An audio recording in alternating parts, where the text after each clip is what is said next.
This is the United Nations. We present Gene Kelly in Jungle in Retreat.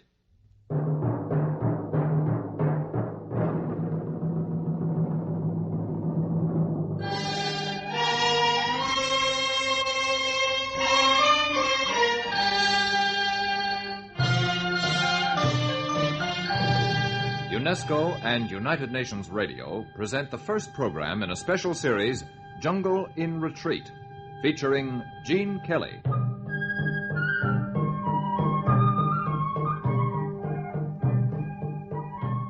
A transcribed account of a 100-day expedition into Southeast Asia, reconstructed from original diaries, notes, and sound recordings made on the spot by a United Nations investigating team who actually saw the jungle in retreat.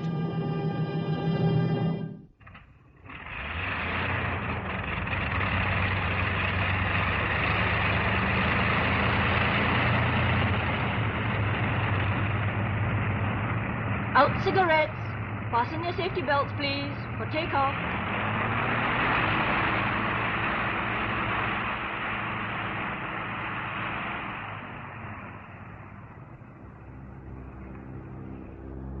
That's a great moon. Uh-huh. What a movie shot that'd make, flying up the path to the moon. Hmm? Oh, yes. Oh, come on, Richie, get your nose out of that notebook. You're missing the view, isn't he, Eric? I can fake those pictures. I can get all the moonlight jungle pictures I want in the Bois de Boulogne. That's the way it began. Eric with his camera, Richie preoccupied with his notebook, and me with my tape recorder. A UN reporting team. An adventure we won't forget in a hurry. 25,000 miles in an even 100 days. 2 seats ahead on the plane sat a hillman from northern India. He was wearing a sort of big robe and was holding a staff in his hand, like an ancient prophet from the Bible. His sons were across the aisle with water gourds and bundles of, well, who knows what. I looked at him, and I realized suddenly how little I knew about the East. Then I tried to remember what they told me at the World Health Office back in New Delhi. You must remember that malaria is one of the more important killers in Southeast Asia. Important killer in Southeast Asia. The initials are WHO and UNICEF, the World Health Organization and the International Children's Emergency Fund. WHO-UNICEF. In Southeast Asia, you will get nowhere if you hurry.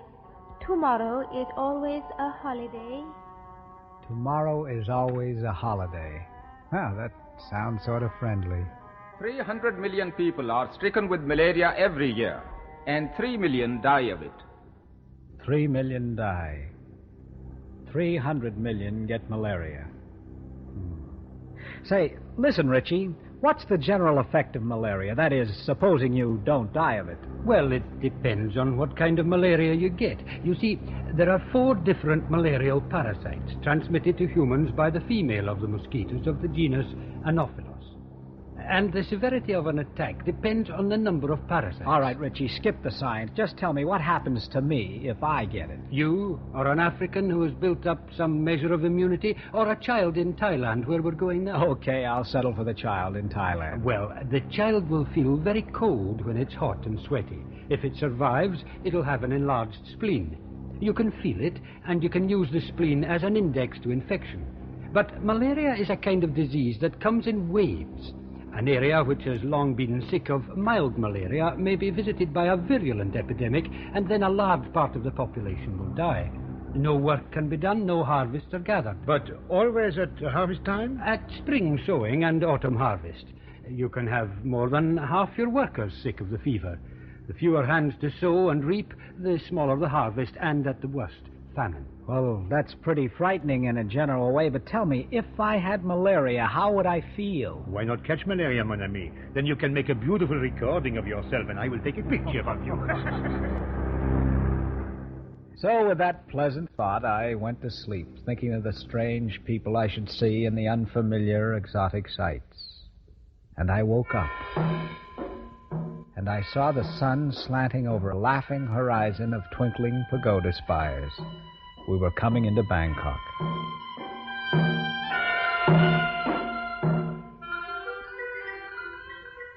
They told me Bangkok is the Venice of the East.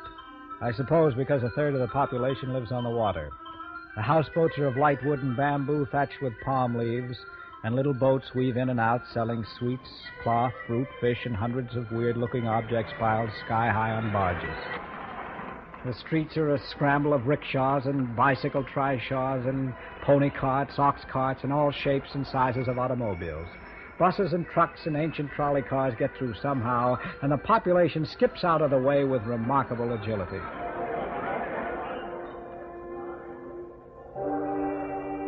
Old and new, east and west, great palaces and golden temples, and inside the temple courts a deep peace and silence.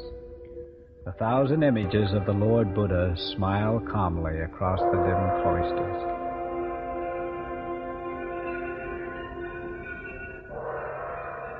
Look at that temple. It's incredible. Where's my camera? The Temple of the Emerald Buddha.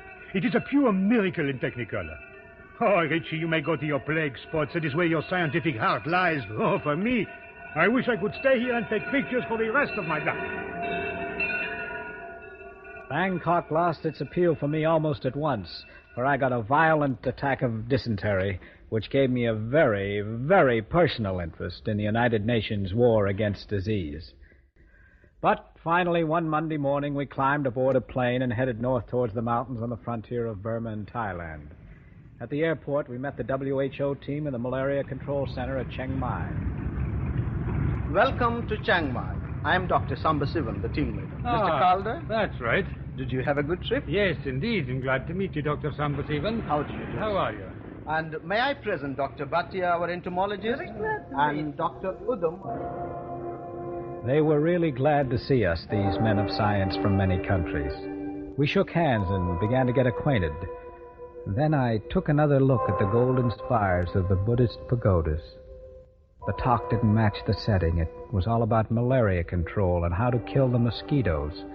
And here we were in the land of the Buddhists who believed in the sanctity of all life, including that of the mosquito.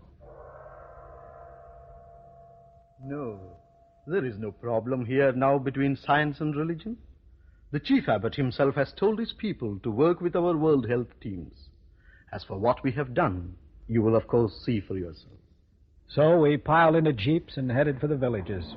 Every bridge was an invitation to a broken neck, and every turn revealed new delights of color.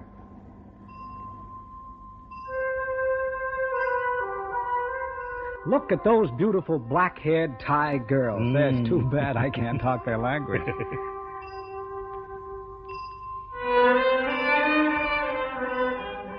And there's another temple. 10, 12 pagoda spires, and those leaf bells tinkling in the wind. Look at that. 6 monks in yellow robes, each with a red umbrella. Oh, Kel, stop, hand me my camera.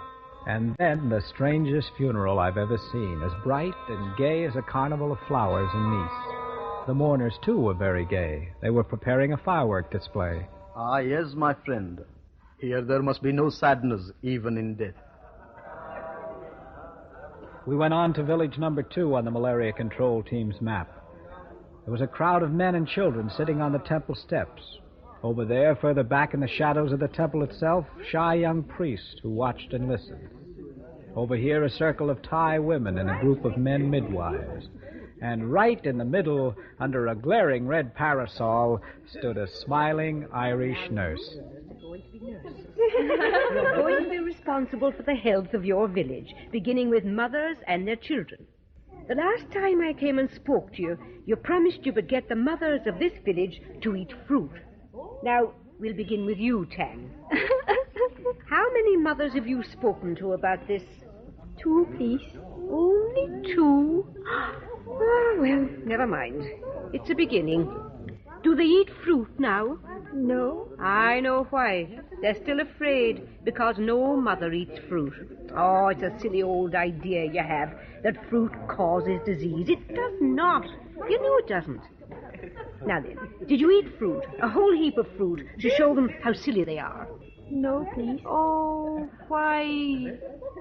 I don't like fruit. Do you like to see children weak because their mothers are unhealthy? Oh, no, please. I know you're a very good and a clean nurse, and very good with the children. But you must help me in this. Please, Nurse Cannon. She asked me to eat fruit to the mothers, and I did. And many of them are eating it now, so that Nurse Tang did her duty. Yes. No, she's setting a bad example. Now, Tang, promise me you will eat fruit. Yes, I will. Very well. We'll come back to this fruit business in a moment. Now, run along, girls. Now I'm going to show you men something. Yes, nurse. First, I put my hands into this dirt. Why, nurse? Look at them. Come here now, you two. Are they clean? Yes, very, very nice. Rubbish. Don't you dare to be polite. What would happen if I delivered a child with hands like this? Please? I'll tell you. The mother might die. Oh, no. Oh, yes. Now then, show me your hands. There you are. Oh, they're a disgrace. They're as dirty as mine. Yes, perhaps. I'm going to wash mine in this basin. There. Now look. Very nice. Not nice. Clean. Clean. Now I can attend to a woman and she'll not die. Now then, how many children have you delivered this month? More than 20. How many mothers and how many babies have you lost? One mother. Only one mother. Only one mother? Are you sure about that? Only one mother? One mother. No babies? Babies. How many? 4 babies. But who am I when the Great One calls his children to heaven? You're a midwife. It's your fault if you lose this life for them. No. It is. Now, will you promise me to wash your hands before and after you attend to anyone? A real promise. Now, come along. Will you promise? Yes, I will. Before and after, to please you. That's a darling man.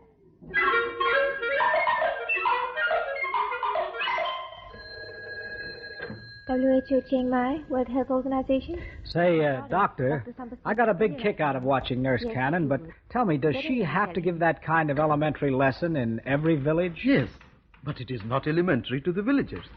The nurse is fighting against customs many thousands of years old. You have a high death rate amongst children, Dr. Sambasivan. Yes, and from many causes.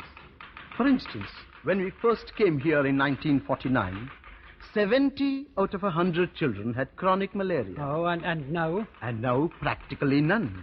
You will see for yourself. We have got rid of the malaria, but we haven't got rid of bad feeding habits. Many of the babies used to die.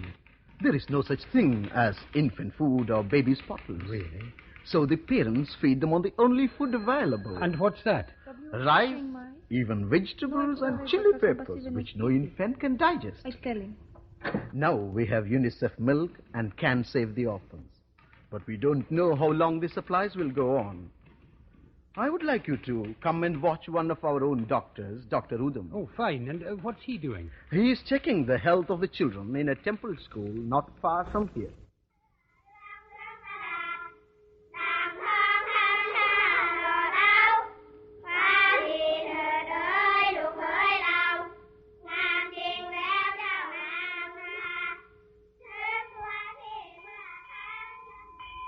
The doctor summons the children from the temple school, and they rush out in great delight. The children lie one by one very willingly on the altar table in the temple grounds, and Dr. Udam feels for any sign of an enlarged spleen, the mark of malaria. Lie there, my child. Now, I am pressing. Does it hurt? No.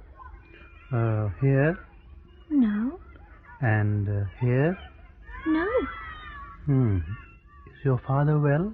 Yes. And your mother? Yes. Good. And your brothers and sisters?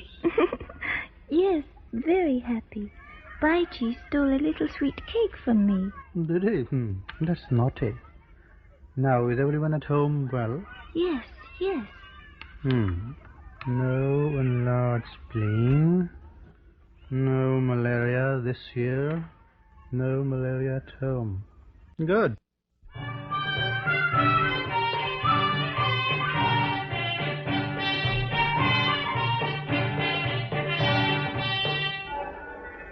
It was hot and stuffy in the control center laboratory, even with the fan on.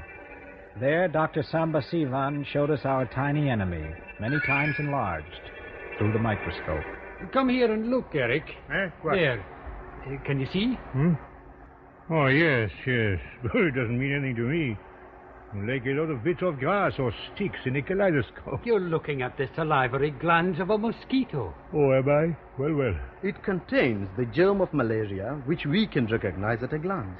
You are seeing just what we saw in the 13th mosquito. The 13th? You must explain that, Doctor. You see, we had first to find the type of mosquito which carries the malarial germ here. And how did you do it? We were lucky. We collected a great number of different mosquitoes, and on the very first day of our arrival, we found the germs of malaria in the 13th mosquito we examined. Oh, the 13th? That was a bit of luck. Yes. Then we knew, and we found this mosquito breeds in running water. Then we also found that it rests on pots and pans on the floor, sometimes on bedding, but usually on walls, but never more than 8 feet high on the wall. Then finally we checked. It was susceptible to DDT. So you spray the walls and so on with DDT? Yes. You were to see us spray tomorrow. Good. I'll look forward to that.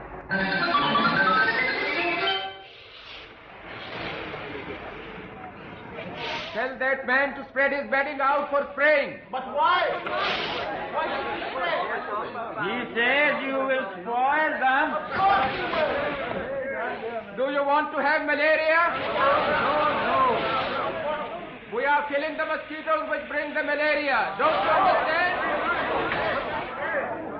Killing the mosquitoes. Oh, you can spray mine twice. Yes, we will as a special favor. You can spray mine if you do it twice. Yes, please. This area is clear of malaria now. I take it you're still DDT spraying to keep it in check. Is that right, Dr. Udom? That is correct. We spray once and sometimes twice during each mosquito's breeding season. And, of course, it's made a tremendous difference to food. They're not sick and they can get the rice harvest in. Now they can grow 2 crops instead of 1. And do they? No. Oh, why? That is another problem. The solution to that one is education. But they must learn these things in their own time and in their own way. I got a taste of the old ways and how they were changing when we got back to Chiang Mai. The place was rocking with excitement. It was the morning of the Kateen Festival.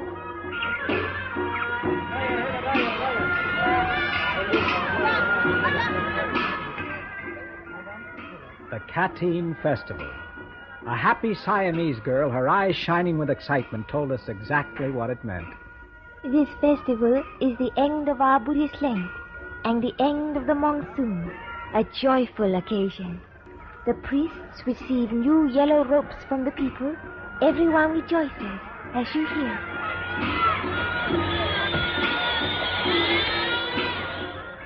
This year, we also make a special Thanksgiving because we have no more malaria.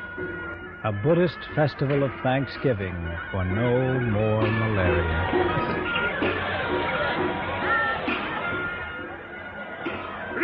Richie, it is absolutely essential that I have the proper facilities for my pictures. A jeep, 2 jeeps in a procession, or perhaps an elephant. Look. It is a veritable paradise for a cameraman.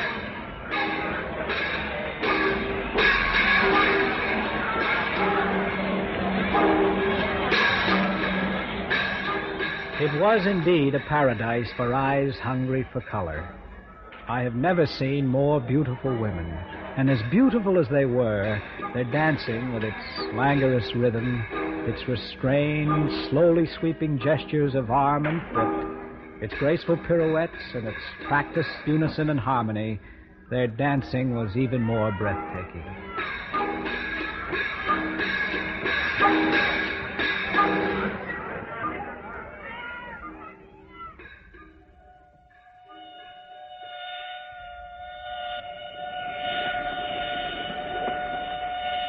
We left Chiang Mai the next morning by train for Bangkok. Well, how do you think your pictures will turn out, Eric? Oh, magnifique. The most magnifique pictures I've ever taken. If what? If the camera kept its mind on its work. And you, Richie, I see you filled 4 notebooks. With what? I'm still trying to sort out what we've seen. You get drunk on colour and you begin to lose sight of the anti-malaria project. Say, Richie, tell me, am I right in thinking that the WHO teams are largely responsible for wiping out malaria? Well, up to a point. WHO provides the people, doctors, nurses, technical people. And UNICEF, the United Nations Children's Emergency Fund, UNICEF provides the supplies and equipment. And the governments provide the local members. Now, that's important because they've got to carry on when the international team moves out. Oh, I see. Well, am I right then in thinking that these WHO UNICEF teams have got malaria in Thailand under control now? No, not all Thailand. They will eventually when they've trained the teams. It's the Thais who are then responsible. Dr. Sambasivan estimates that in 5 years this malaria will no longer be a public health problem. Richie. Yeah? Do you think it will be as beautiful in India or in Pakistan? We'll see when we get there. They're doing some interesting experiments. You scientists are all the same. You have no soul. I take pictures of the most beautiful girls I have ever seen. But does that please you? Oh, no. You have only eyes for the 13th mosquito.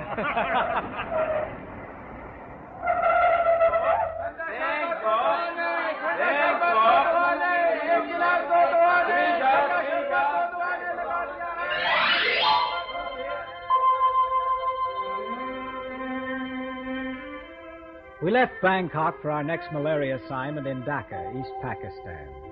Again we flew in the inevitable Dakota, the camel of the air, over the delta of the Ganges. We could see how the shifting branches of the sacred river, heavy with the topsoil of India, had divided and subdivided, creating ephemeral islands and overflowing and lapping onto the jungle. There's not a single stone in all East Pakistan, only silt, and rich silt, and very few roads. We found a young country hampered and hindered by an old disease, malaria. It's one thing to have a disease, but quite another to know the cure and not to be able to use it. That was Mr. Pavanello of the World Health Organization. By 1951, when our WHO team pulled out, there were 5 national teams operating here. They covered almost 1,000 square miles and protected over 1 million people. But the district of Mymensingh is the only area which has been almost cleared of malaria. Now, 1952's target was to have 10 teams in the field who would cover 2,000 square miles and 2 million people, if the required quantity of DDT is available in time. What happened? Oh, the price of DDT is now 3 times what it was in 1949, so we've had to cut down on our anti-malarial program. That, gentlemen, is frustration.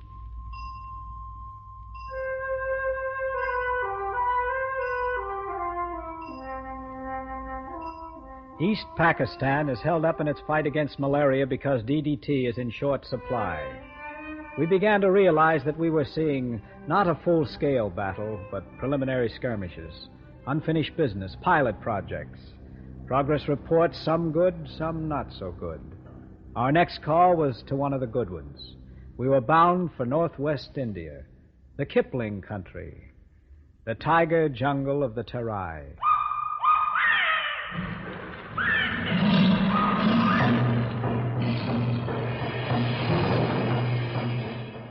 The story of the Terai is a gigantic tragedy played on a stage of 1.5 million acres with the towering Himalayas as a backdrop. This is the story as I wrote it down. The story of the Terai, tiger jungle. Long, long ago, Terai was a civilized land where a race of cultivators prospered on the rich soil. The song of the land was the sound of a happy, busy people.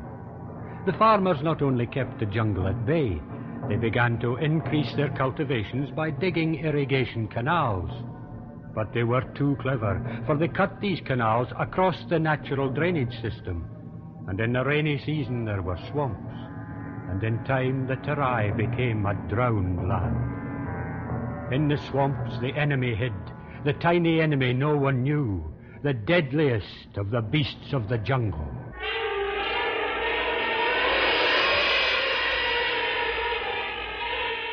Men became sick and died. Those who were left became too weak to work. The trees crept in and the tall elephant grass sheltered Shere Khan, the tiger. Now the music of the land changed to the song of the conquering jungle. And each monsoon brought new malarial swamps.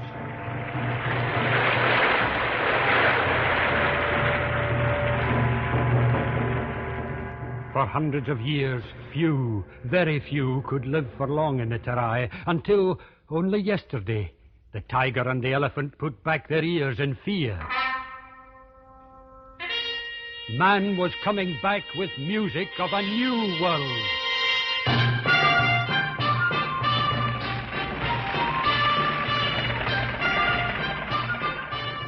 Yes, the song of bulldozers and tree dozers.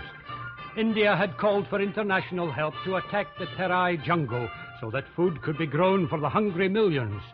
We saw tree dozers lean against giant trees and uproot them.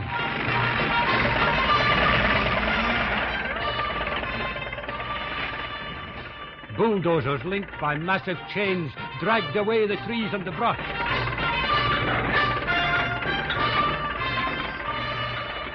The heavy plows turned over the soil for the first time in 1,000 years. The jungle was in retreat.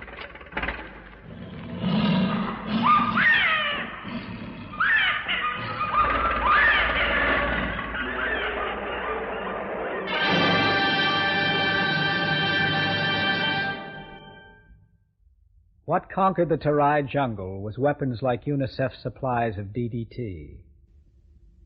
UNICEF. DDT. Do you remember those initials that had seemed so strange when I heard them at my first briefing? Well, they had come alive. WHO, UNICEF, UN. They were more than initials now. They spelt people. People learning from each other. People working together.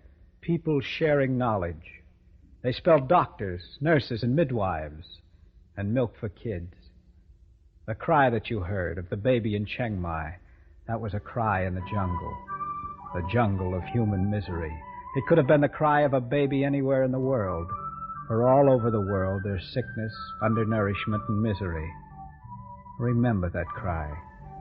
It's a challenge to us all. A new life to be saved, a new mouth to be fed, a new personality to fulfill itself.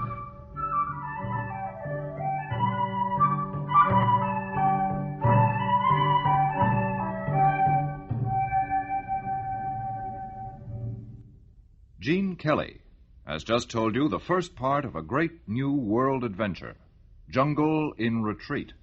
Now, the story behind this broadcast. It concerns a blueprint, a well-worked-out United Nations plan of action. The UN and its agencies rooting out the weeds of discontent wherever in the world they may grow. This evening you heard part of that blueprint come to life. You watched men of many nations helping each other. You saw countries explaining their needs, mobilizing their manpower and resources to help themselves. That's the international cooperation the United Nations stands for and strives for. And that is the story behind this program. The UN in action, improving standards of life and social progress in larger freedom, contributing to international security and peace. This program is presented by United Nations Radio and UNESCO. Narration by Gene Kelly. Music by Matches Schreiber. Script by Francis Dillon, based on documented findings by Richie Calder, Herbert Steinhaus, and Eric Schwab of the UN reporting team in Southeast Asia. Jungle in Retreat is produced by Lawrence Gilliam and Gerald Keane of United Nations Radio.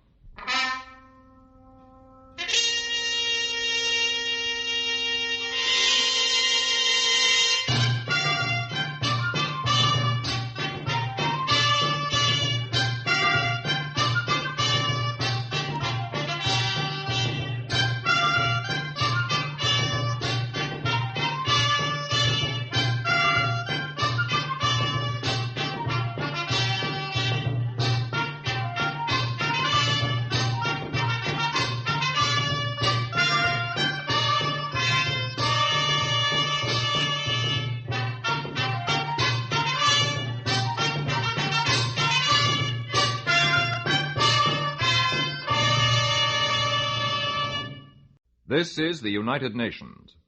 We present Gene Kelly in Jungle in Retreat.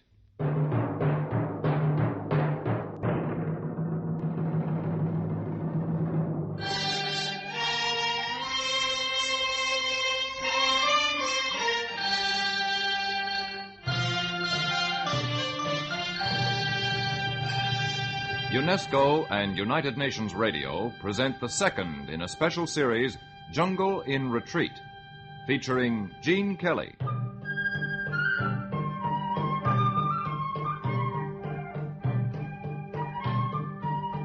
An account of a 100-day expedition into Southeast Asia, reconstructed from original diaries, notes, and sound recordings made on the spot by a United Nations investigating team, who actually saw the jungle in retreat. Malnutrition. Order for milk. Hard to save the baby. Order for milk. Large banana. 1 in 4 of the babies born in Southeast Asia die within 12 months. Of malnutrition, of lack of food, of lack of milk. What is being done? Part of the answer seemed to lie in the work of the Food and Agriculture Organization of the United Nations. Our job was to tour Southeast Asia and report. Is this Mr. John Barnabas? Yes, speaking. This is the Military Authority Office. This is Barnabas speaking. Head of UNICEF mission to Burma. United Nations International Children's Emergency Fund. We have your request for passes for the United Nations investigating team. I want 5 passes. 2 for myself and my assistant. 2 for 2 members of a mission reporting on United Nations projects in Southeast Asia. And 1 for Mr. Wong, United Nations technical assistant. Is that clear? Your team consists of a scientific reporter, a UN photographer, and a radio recording man. Is that right? Yes. I'll pass you to my chief. Hello, is that Mr. John Barnabas? Speaking. Please come round. We are waiting for you. Military Authority Office. Headquarters, Rangoon. The country between here and Mandalay is very troubled at present. You must realize we are responsible for you. Before we accept the risk, we must know what is the urgency of your going. We want to inspect a condensed milk factory. Please? A condensed milk factory at Mandalay. Why? There's very little milk here in Rangoon. UNICEF dried milk supplies are almost finished. We want to see what steps are being taken to supply good milk in this tropical climate, safe milk. Gentlemen, the reason for your going is inadequate. May I convince you that milk is important, very important? If you please. I'm taking these gentlemen to a child clinic. If you will please accompany us, we'd be very glad. I shared the doubts of the military authority until we had been a few minutes in the Women's and Children's Welfare Clinic. There, Dr. Earl MacPhail, a Canadian doctor lent by World Health Organization, was examining children. Make sure the babies are unwrapped, nurse. Saves time. Next. Yes. Is he feeding on the breast?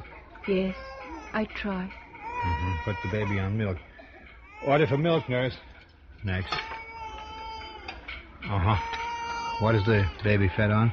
What we have? Rice? Yes. Chilies? Yes. You should give him some vegetables. Eggs if you can buy them. But please don't give him chili. No chili. Give him some cod liver oil, nurse. Next. How old? 5 months. I can do nothing. I'm sorry. Yes. He was missing when I came here. You've waited too long. The child is dead. Yes. Starved to death. Needed milk. Next, please, nurse. Richie, don't these mothers feed their own children? They can't. They have no milk. They're suffering from malnutrition. That's why 1 in 4 of the babies die. Oh, is there no fresh milk supply, Mr. Wong? In Mandalay, yes, but milk won't travel in the tropics. Powdered or condensed milk is the answer. Oh, that, sir, is why we want passes to visit the milk factory in Mandalay. Gentlemen, you shall have your passes.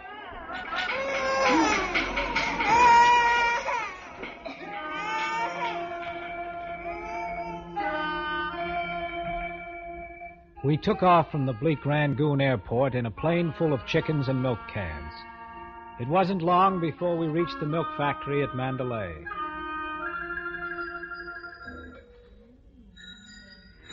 You see, the farmers are bringing in their milk just now. Where's the factory? Here, this long shed. You've got half a dozen enamel bathtubs on the veranda. Do your men take baths there? We put the milk in those bathtubs. That is the first step in our process. But look here, there's leaves and caterpillars and all sorts on top. The farmers put leaves on top to prevent the milk spilling out. But we strain it through a muslin cloth into the bath. So. Good Lord. Then, you see, we light fires of wood under the bars, add sugar, and the girls stir. So we get condensed milk, which we put in these large tins. What, these? Oil tins, Mr. Wong. They're marked oil. Milk in oil cans. Now you see what our job is. We must get rid of the oil cans and the bathtubs and put up a modern factory. Now you see why the government of Burma has called in United Nations technical assistance and why they are going to restock here with pedigree cattle. Then they will be able to turn Mandalay into one of Asia's richest dairy lands. I hope so. When the money is available. I see. Someday, then, the babies of Rangoon will be able to stop crying.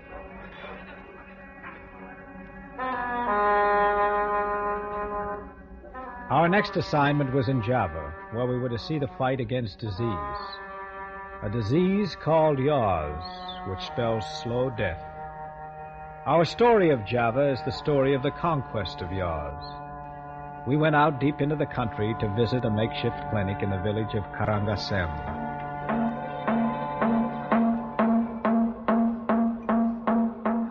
They are beating the gong to say the team has arrived. Here they come. Dr. Sardadi, do you expect a large number of people? Oh, yes. Many are coming for their second injection. That man running at the head of them was a cripple when he came here first, a week ago. A week ago? Remarkable. Excuse me, I must attend the patients. Nurse, please see that the names and ages are on all the cards. Very good, Doctor. There are about 25% positive yaws in this village. Make sure you get a blood slide from that man. Yes, Doctor. This lady is Dr. Lai, who is a specialist from China. Oh, how do you do, Doctor? Pleased to meet you. Dr. Lai is a serologist, a blood specialist, testing of blood. Excuse me. While we are looking at this slide, Mr. Calder, will you tell them about yaws? You know, Herb, that yaws is produced by a germ which enters through cuts and sores. I don't, Richie. I'm not a scientist. You see, this boy, he's a mess of sores. They've carried him here from another village. He can't walk. You see the soles of the feet? He's in misery. We shall give him his first injection of penicillin. Penicillin cures yaws. You take the little boy over there. Tell him not to be frightened. Yes, a penicillin cures it. 3 out of 5 people used to have yaws here in Central Java. It's a disease which brings continual misery and death. You know that UNICEF supplies penicillin to it. Oh, excuse me. Nurse, show me that slide. It is positive. Aha. Yes. Please put it with the A group. Very good, Doctor. Thank you. The results of this campaign were remarkable. It not only cured the yaws, but gave the people a new purpose in life. For example, we saw a canal which was being dug by the reinvigorated farmers to bring water to their fields. We watched them work.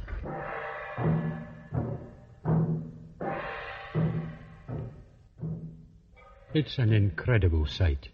It's like stepping out of the 20th century back into the far-off ages when the pyramids of Egypt were being constructed.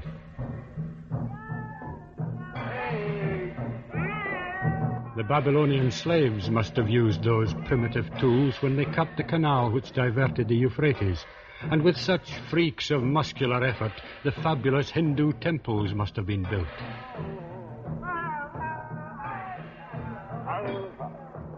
But these are not Babylonian slaves. They are free farmers working for a greater freedom on an enterprise they themselves have started. They wanted rice, and this is the hard way to get it.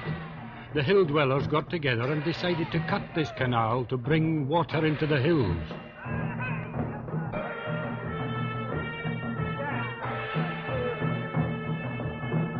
The canal will be 45 miles long, and in places it's being chiseled out of solid volcanic rock. It's all done by hand with primitive tools, chisels, picks and hammers, with the rock cheerfully carted away in little baskets. Yes, awakened from the long half-sleep of constant disease, the farmers were fighting for a new life. To me, the incredible work of the canal digging meant, of course, superb action pictures. But what was even more incredible was the Farmers' Club. We were invited to meet these diggers, these farmers, in their evening's amusement. Very well, we went, not expecting very much amusement ourselves. But we were wrong, so very wrong. Our host was called Singing Suprato, but he was also an official of the Ministry of Agriculture. I welcome you here. I am called Suprato, but nearly everyone has the name Suprato. It is a trade name, like your baker, smith, or tailor. I sing my lessons to the farmers, so I am singing Suprato. Now then, my happy farmers, are you happy? Huh? No. You are not happy. You all have terrible diseases. Yours, grown then.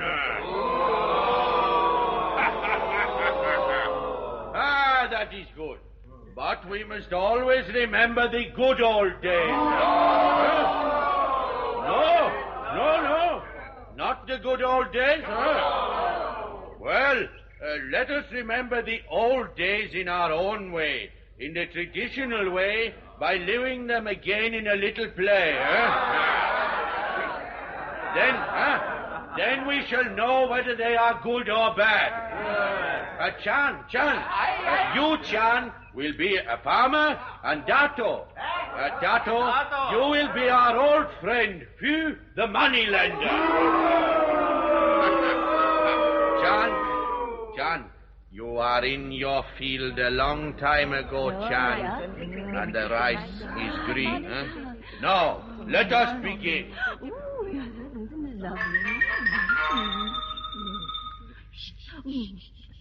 Aye, here comes Phu. Good morning, Chan. You are working hard, I am glad to see. I must work hard all day long. Good, yes, very good. And your seed has come up very nice. Yes, it is a good crop. You would have no crop if I had not advanced the money, No, but I pay you 15% each month for interest. But you still owe the principal, What about that, I have nothing but my crop. This crop. But I want my money. I cannot wait until harvest. No, I will give you 300 for this crop. What can I do? Accept my offer, you silly farmer, and the debt is clear. Then I shall have to borrow for seed again. I will not waste my time. Accept. I am generous to give you 350. I suppose I must. I suppose I must.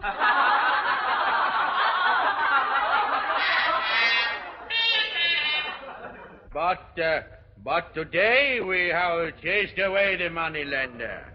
Now I shall sing you a song of instruction. You must learn. You must irrigate your land, you must plant the finest seed, you must hoe out all the weeds you find. You must irrigate your land, you must plant the finest seed, you must hoe out all the weeds you find. Oh, the farmer, simple farmer, he does what he's told.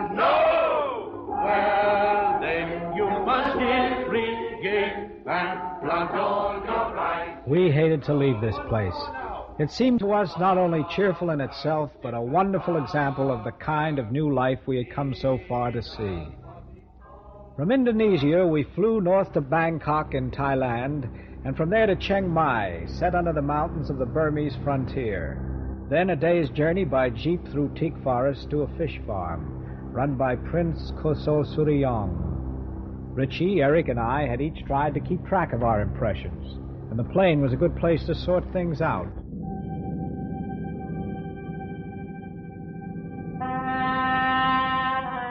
Note: over 300,000 people employed in Indonesian fish culture, producing thousands of tons of fish per annum. What was it Prince Koso told us?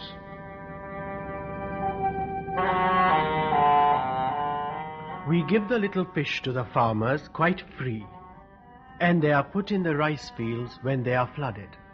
And so when the field is drained, there are the fish. Note: Thailand diet short in protein. Fish will help to supply deficiency. Hence FAO help to fish farmers like Koso. Say, Richie, is there a population problem in Thailand? Yes, there is. They're increasing at the rate of 300,000 a year.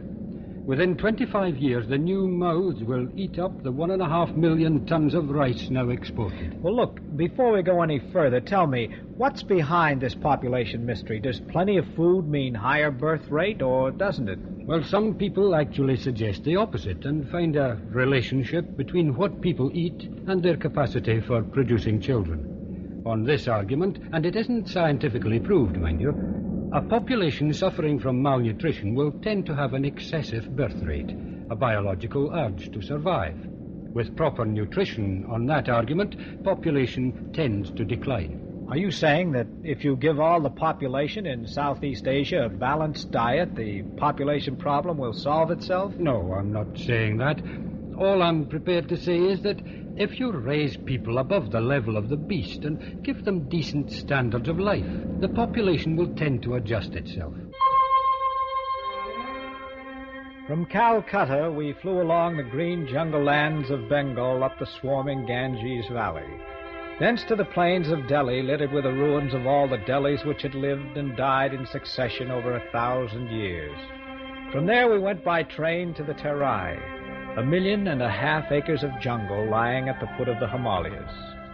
In the Terai we met Bhim Singh, a tall, vigorous Sikh with flashing white teeth and a black burly beard. He gave a brilliant smile whenever he mentioned disaster or hardship, and he told us of his own experience as a laborer who had seen the jungle in retreat.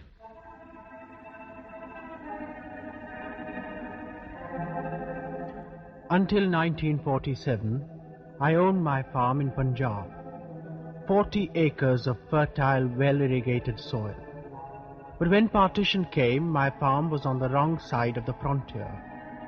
So we carried away what we could, and with many millions of others, some going this way, some going that, some leaving India, some leaving Pakistan, some dying on the roadside, some not, we set out to begin our life again.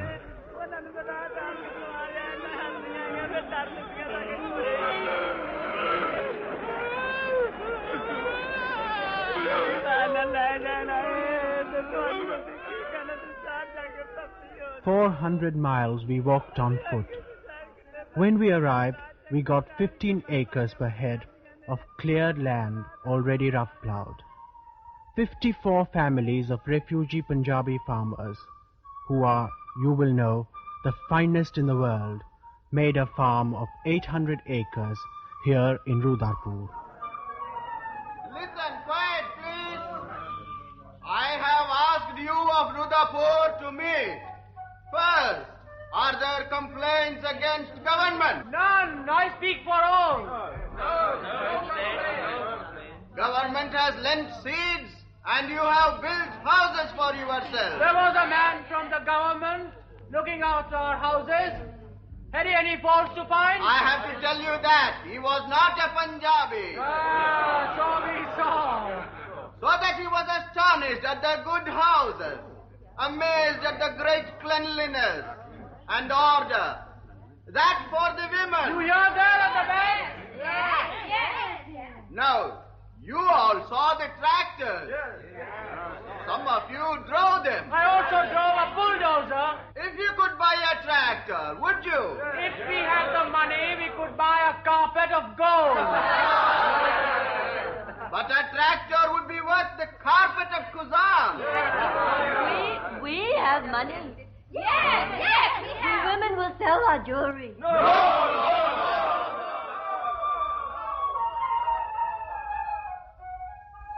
But it was decided. Yes, by the women. They had only a little each, a life savings, but it was sufficient. Then a well was sunk 200 feet deep. Aye, that was work. Our first harvest repaid government seed. Government saw we were true farmers, and the land became ours. Next year we shall buy a harvester, and a school will be built, and a village clinic. And then, soon, electricity. Everything is possible with electricity. There was a wonderful spirit of optimism in Rudapur. There were similar villages sprouting up all over the cleared jungle. The new homesteads and the feeling of space gave a sense of creation, and to me a strange feeling of the frontier days in the Canadian and American West. The lesson of Tarai was clear enough. The question was, how many Rudapurs were there in Southeast Asia?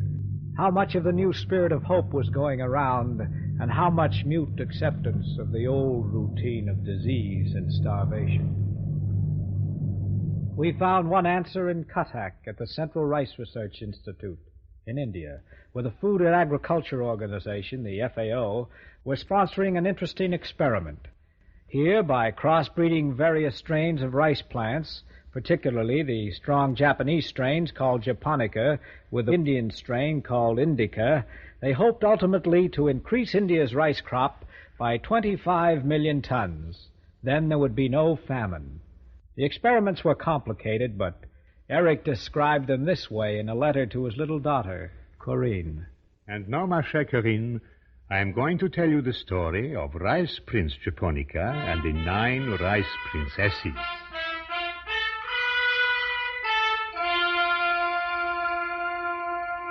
Once upon a time in Riceland, there lived a royal family called Japonica. They were immensely prosperous, for their kingdom was well watered, and the soil was deep and rich. The climate was mild, so that every year each of them grew a great number of beautiful heavy heads, and so too did their children and their children's children. And the proudest head of all was Rice Prince Japonica.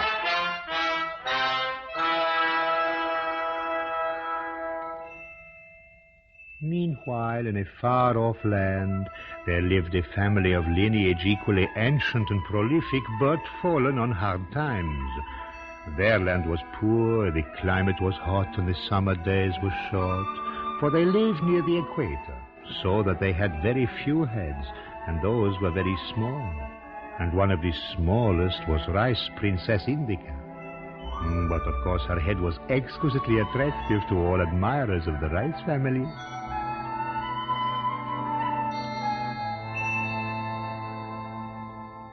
One fine day, the great magician Pharaoh, who was, of course, a graduate bachelor of science, sent messengers all over the East calling for suitors for the hand of Princess Indica. For although she was so small, she had 300 million subjects, each of whom would give their lives for her, and every day they saluted her.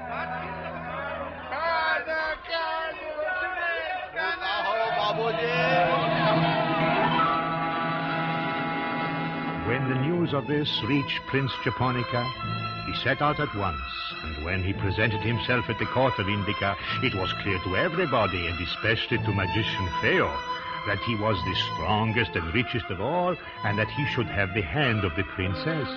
And here my story should have ended, and would have ended very happily, but for a mischievous imp. This imp went all over the eastern lands, whispering to everyone who belonged to the Indica rice blood royal. Why? He said. Should that Princess Indica have the hand of the Rice Prince just because she happens to be living in India? There were plenty of much more attractive girls who could also call themselves Princess Indica. So, when the prince came forward to claim the princess, he saw not one, but 9 princesses, all called Indica, all beautiful and all very slim and with tiny ears. As soon as he saw them, he loved them all. And because by the ancient customs of Riceland, a rice prince may have 9 wives, he married them all. And their children and their children's children will rule the rice lands of the East.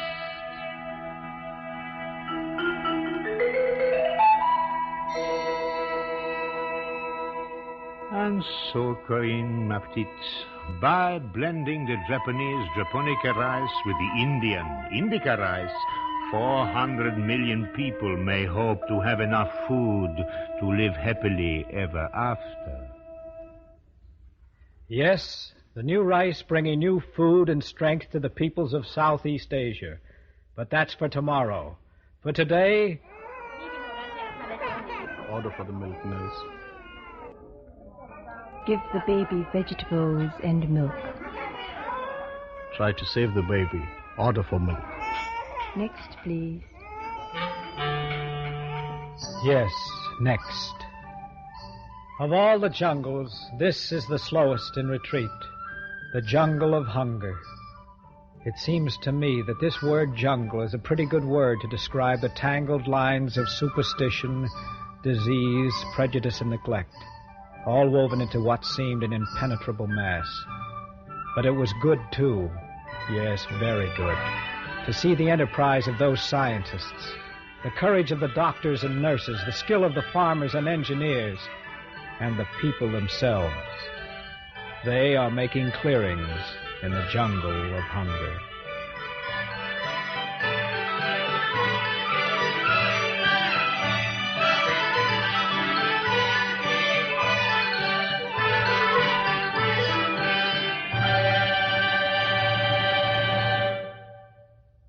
Gene Kelly has just told you part 2 of a great new world adventure, Jungle in Retreat. Now, the story behind this broadcast. It concerns a blueprint, a well-worked-out United Nations plan of action. The UN and its agencies rooting out the weeds of discontent wherever in the world they may grow. This evening you heard part of that blueprint come to life. You watched men of many nations helping each other. You saw countries explaining their needs, mobilizing their manpower and resources to help themselves. That's the international cooperation the United Nations stands for and strives for. And that is the story behind this program. The UN in action, improving standards of life and social progress in larger freedom, contributing to international security and peace. This program is presented by United Nations Radio and UNESCO. Narration by Gene Kelly. Music by Matches Scheiber. Script by Francis Dillon, based on documented findings by Richie Calder, Herbert Steinhaus, and Eric Schwab of the UN reporting team in Southeast Asia. Jungle in Retreat is produced by Lawrence Gilliam and Gerald Keane of United Nations Radio.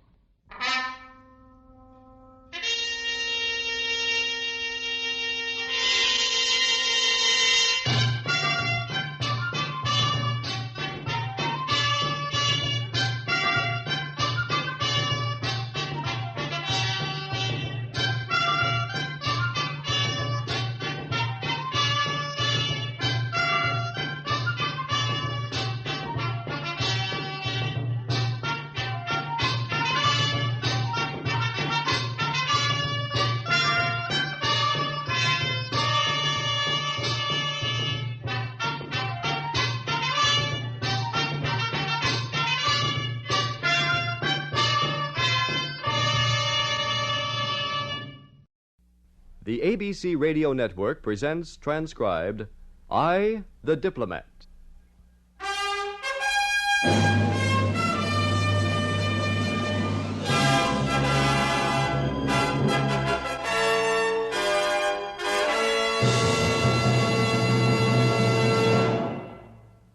How do you do, ladies and gentlemen? This is Michael Redgrave speaking. This is James Mason. Basil Rathbone, at your service. This is Albert Decker. This is Orson Welles. And this is Edward Everett Horton.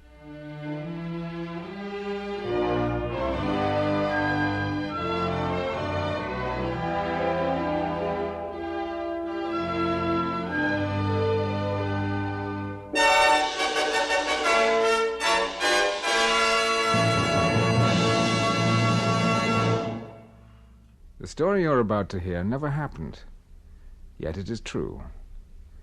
It is a fictional account, yet authentic. It is the autobiography of a man who never lived, yet who has lived 1,000,000 lives under 1,000 names in 100 countries through a score of centuries. This special program, I, the Diplomat, is brought to you by UN Radio to commemorate the United Nations 11th anniversary and to honor the United Nations way to a better standard of life in larger freedom for all, the way of negotiation, the way of the conference table, the way of the diplomat.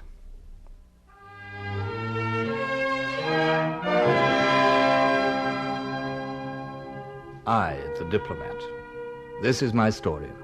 If you permit, I'll look back upon my historic years and let 1,000 dead yesterdays breathe again and call back to life the ghosts of long-buried sounds.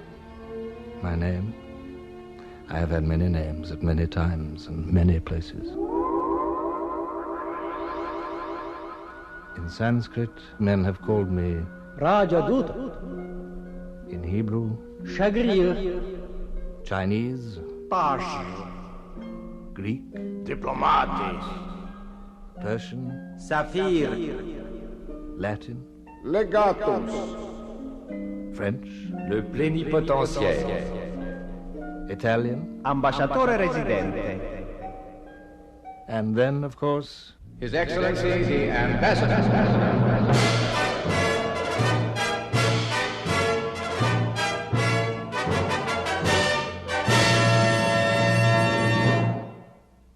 Thank you, gentlemen. You bring back many memories, rich in nostalgia and with eventfulness. As you have heard, through my crowded years I have been known by many names in many tongues. And through the years I've received much advice on how I should behave, what qualities I should develop, and what purposes I should serve. May I? Yes, go right ahead. In my opinion, the negotiator must possess the patience of a watchmaker. François de Calais, 17th century, French citizen. He must have a calm nature, be able to suffer all fools gladly, and should not be given to drink, to gambling, to women, irritability, or any other wayward humors, a fantasy. Would you gentlemen care to hear the woman's point of view? My views on the qualifications of a diplomat? Your Imperial Highness, we are honored. Well, then, The Princess of Zerbst, mother of Empress Catherine of Russia. a diplomat must be handsome, young, tall, and with a nice, smooth skin. Charming, madame. But I believe you are missing the point. It is not only the diplomat's skin, but also his methods, which must be nice and smooth. Ladies and gentlemen, Shri Kautilya, one of India's most famous ministers, 4th century before Christ. As I have explained in my famous treatise on the subject, it is my considered view that the duties of a diplomat are to gain friends, make intrigue, gather information, carry away by stealth their relatives and gems, and generally sow dissension. I cannot agree with that. The Prime Minister is absolutely correct in his No. I cannot agree with that at all. Impossible.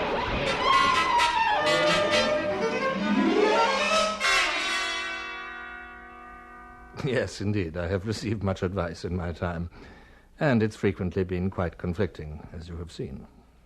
Now, all good biographies begin with the place and date of birth. I feel sure that I came into existence at a time so remote that time itself had not yet been discovered.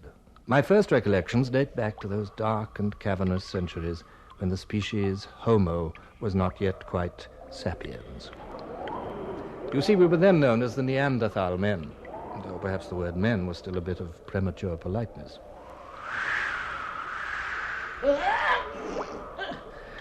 We used to live in caves, damp caves, in small family groups. Each group being ruled by the oldest among us, whom we used to know affectionately as the Old Man. Now, this old man was quite dictatorial in many ways. For example, he had a tendency to keep all the women to himself.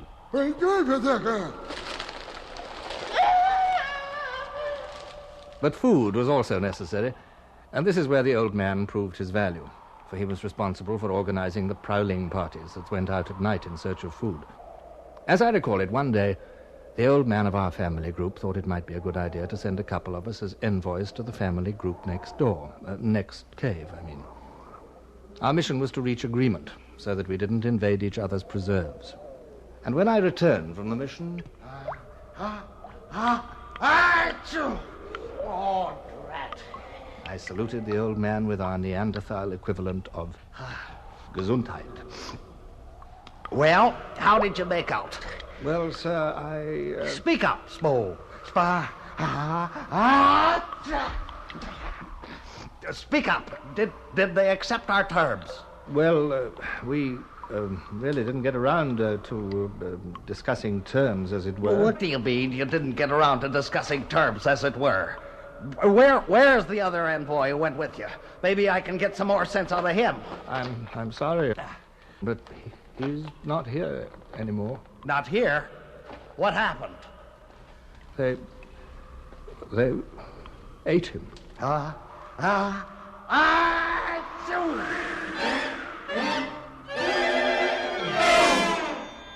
As you see, the beginnings of my profession were somewhat disturbing.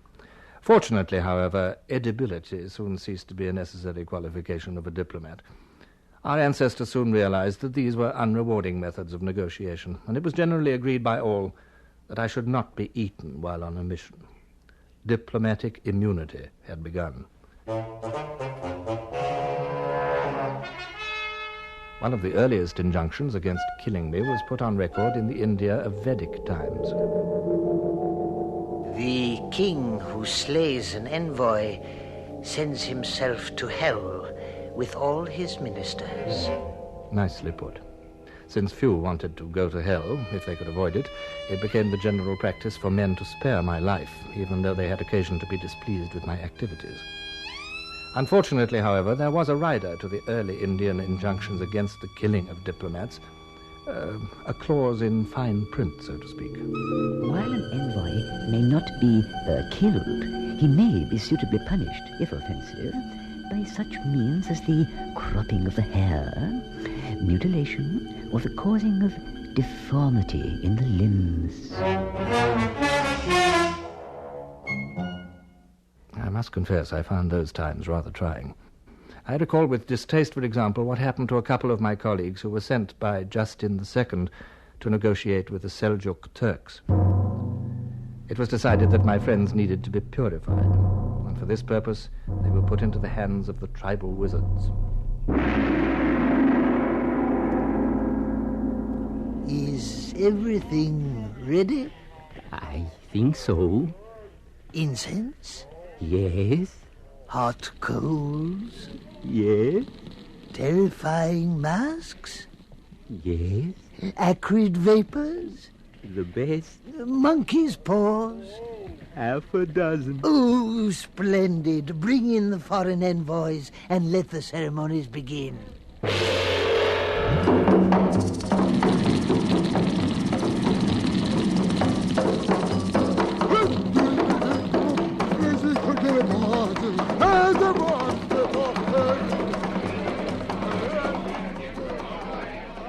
In course of time, I'm happy to say, things improved, and the processes of diplomatic purification became less arduous.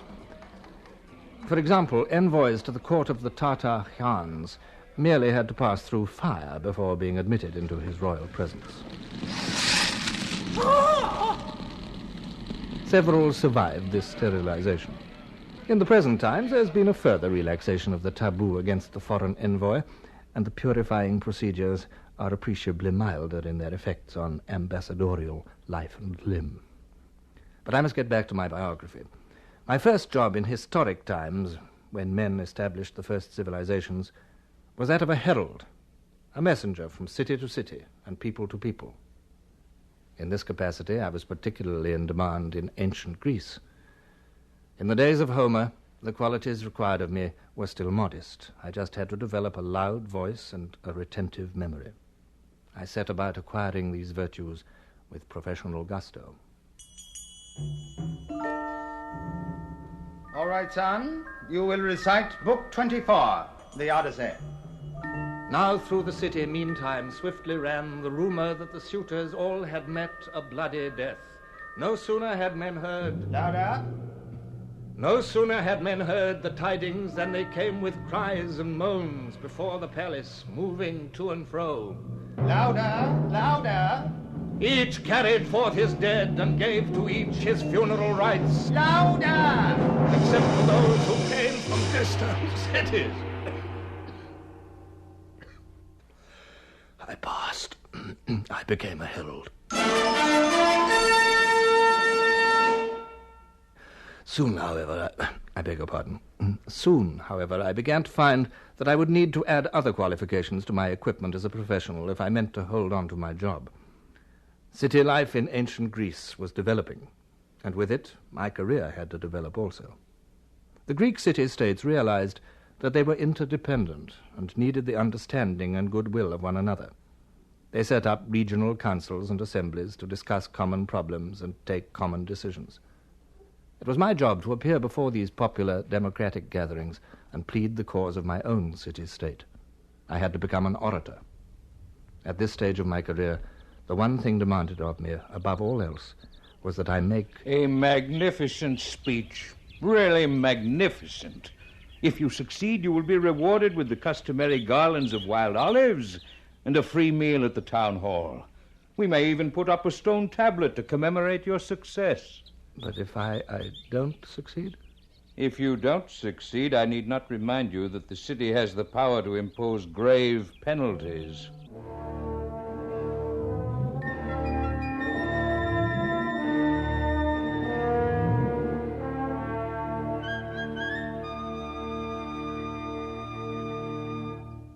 I'm glad that I lived through those days. As a Greek, I, the diplomat, was privileged to take part in an historic experiment of a new principle. The interests of a part are best served by the interests of the whole. The heritage and the power of Greece passed on to Rome. I passed on with it. As a civis Romanus, a citizen of Rome, I lived through proud centuries of peace and progress. I shared in the glories of the time, even though as a professional I was almost unemployed. My fellow citizens did much to bring law and order to the world. But it was, after all, Roman law and Latin order. The Roman instructions were brief and uncomplicated. All you have to do is to demand an audience in the name of Rome. If the audience is refused, we go to war. If the audience is granted, you will give them our terms for peace.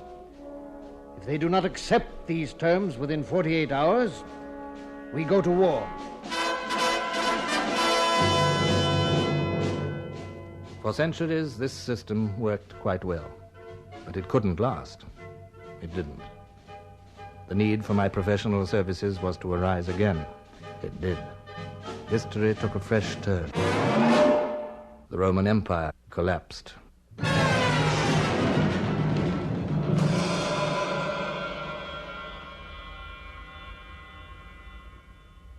Both in the East and West, there emerged a number of autonomous nations.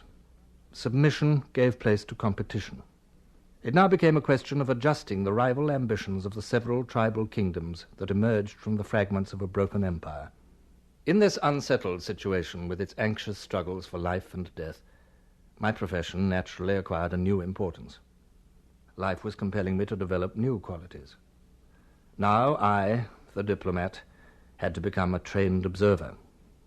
It was now necessary that I should be able to gather, assess, and analyze information concerning the ambitions, weaknesses, and resources of uneasy rivals.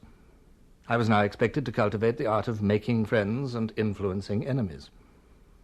I inquired where I could best obtain these new skills and attributes. I was told to go to Constantinople.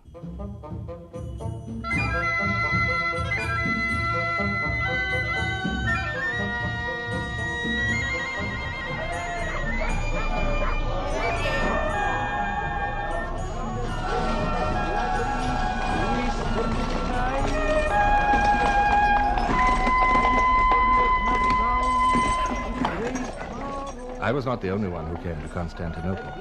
It seemed as if the whole world had flocked there. And in a sense, of course, it had. The city lay astride the crossroads of time and of history. It was the hub of mercantile and diplomatic activity from east and west. Men came to it from all the directions where the four winds blow. They came to talk of caliphs, kings, and the cost of cabbages.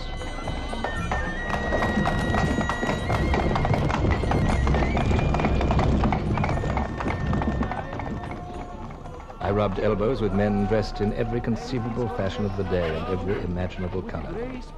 Beggars crossed the path of princes. Come closer, one and all. Feast your eyes upon this nymph of the eastern sea. Her eyes are as soft as the first rays of light on a summer dawn, and her hair is as dark as the parting of friends. Upon her cheeks there lives the blush of a newborn rose, and her lips are as red as a pomegranate wound. Not in another 100 moons will you ever set eyes upon beauty so rare. Surely there is among you a prince, a nobleman. I was a student. My resources were limited. I could barely meet my tuition fees at the School of Diplomacy in Constantinople, which I had come to attend. I dragged myself there. Now, this school was one of the special institutions established by the Byzantine emperors to give professional training in the new attributes, functions, and refinements of diplomacy. I had already learned a lot in the first term, believe me. Now, gentlemen, we enter upon the second term of our diplomatic course. But first let us review the syllabus of our last term. Aims and objectives of imperial policy. Now, who can tell me what these aims and objectives are? You there, Nicephorus Hocus. The aims of Byzantine imperial policy basically are three. Good. Enumerate them. First, to weaken the barbarians by fomenting rivalry among them. Good for him.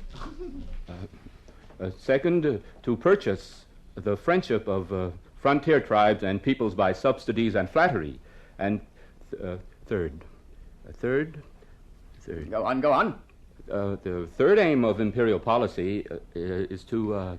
Report to my study after school. You may sit down. You there, Porphyrianitus. I rose to my feet. Now, tell the class what the third aim of our imperial policy is. It is to convert the heathen to the Christian faith. Good. And how must an ambassador proceed towards accomplishing these three aims?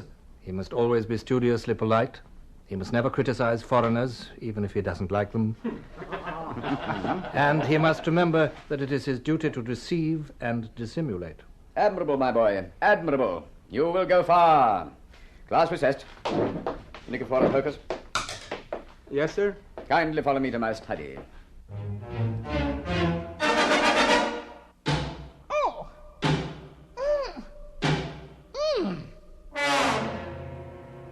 As you can see, no pains were spared to equip us well for our job. I might add that I was among those exceptional students who graduated with honors. I was immediately offered a job with a special department which had been set up in Constantinople to handle foreign affairs. The department was appropriately called the Scrinion Barbaron, or the Bureau for the Barbarians. Let me introduce my chief. Thank you. I am the head of the Scrinion Barbaron. You may call me, if it is more convenient, Minister for the Barbarians.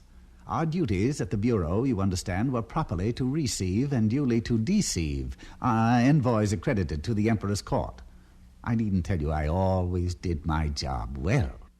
On one occasion, I even surpassed myself. We were expecting some Arabian envoys, and I had some especially good tidings for the Emperor's private ear. We were at the royal table the night before. I remember the evening well. The hall was crowded with nobles who watched the Emperor carefully, eager to follow his every wish, his every turn of mood. His Majesty was impatient with one of the servants. Don't spill it, you fool! Now leave the wine pitcher and go away. Go away! Now, you were saying? About the Arabian envoys, Your Majesty. Ah, yes. When did you say they arrived? Tomorrow, after cockcrow, sire. You made the usual arrangements, I suppose? With improvement, sire. Good. All 3 stages of the reception have been greatly improved. Really? Oh, pass me that lamb leg, will you? And a goop of that pistachio stuffing. Oh, my. Oh, dear. Yes, of course. Also some of those grape leaves. Oh, they're pickled, you know. I believe in noisy eating, my dear fellow. So I hear. Why be quiet about that which we relish with gusto? I have never tried relish with gusto. I must do it sometime. Now, you were talking about improvements, What improvements? This is good. Well, to begin with, sire, the guard of honor which we customarily give to our guests will this time be composed entirely of the secret police. I like that. That's good. Since they're here to spy, we'll outspy them, eh? You're earning your keep, my dear boy. I must increase your per diem to 50 grubchinks a day. Majesty. As for the second stage of the reception, sire, the commander of the Imperial forces has come up with a brilliant idea. He has? With my help, naturally. Well, quite. For making the customary military parade even more imposing. That's of exquisite importance. Precisely, Your Majesty. Accordingly, arrangements have been made this time to have each company pass before the ambassadorial review stand at least 3 times. 3 times? The same men? Now, won't they get to be a bore? The same men, my Emperor, but not the same clothes.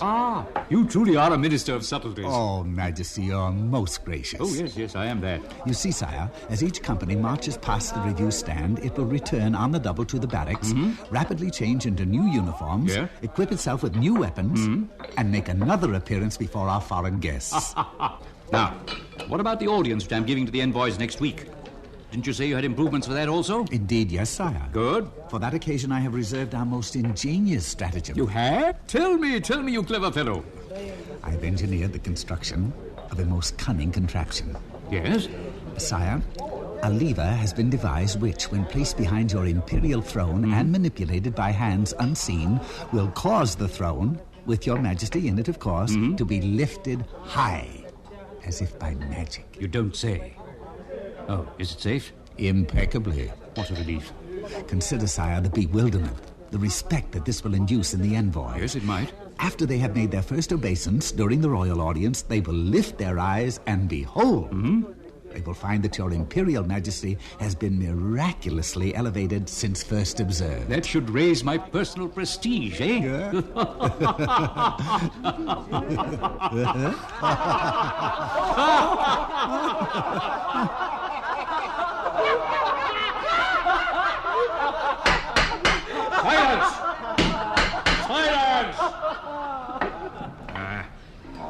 I don't know why these nobles of mine have to be such sheep. Laughing when I laugh, frowning when I frown. Disgusting to be surrounded by yes-men all the time, is it not? No, Your Majesty. What? Yes, Your Majesty. Good.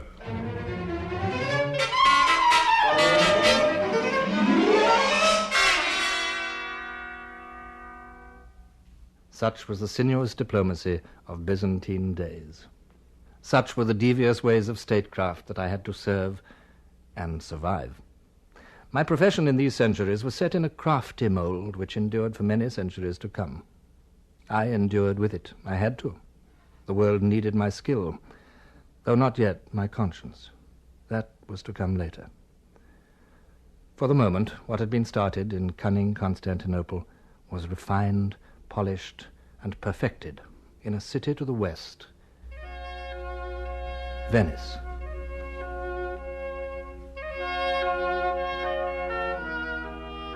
It was there that I, the diplomat, underwent my next major reincarnation. It was there that my profession took on much of its modern aspect. The Italy of the 13th and 14th centuries, you recall, was split into several city-states. Each city-state had interests in common with all others, but at the same time, it feared all others. Conditions called for active diplomacy. Rivalry, competition, and the need for building protective alliances made my services indispensable.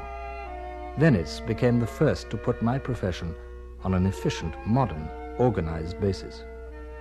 And to the Duke of Milan went the credit for naming the first permanent embassy.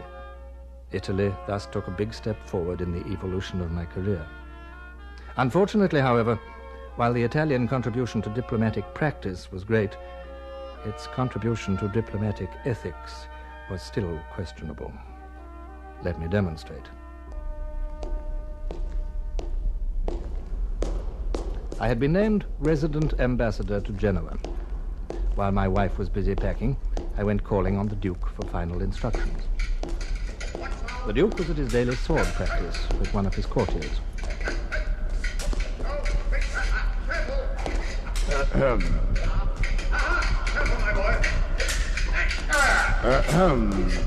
there you are, Ambassador. An excellent moment for you to appear. Diplomacy, my dear Ambassador, is like a sharp sword in the hand of a master.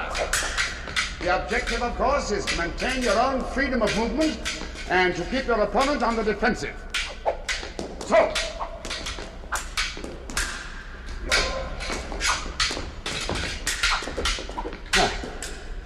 you are familiar with the axioms of Vigiani, the master swordsman?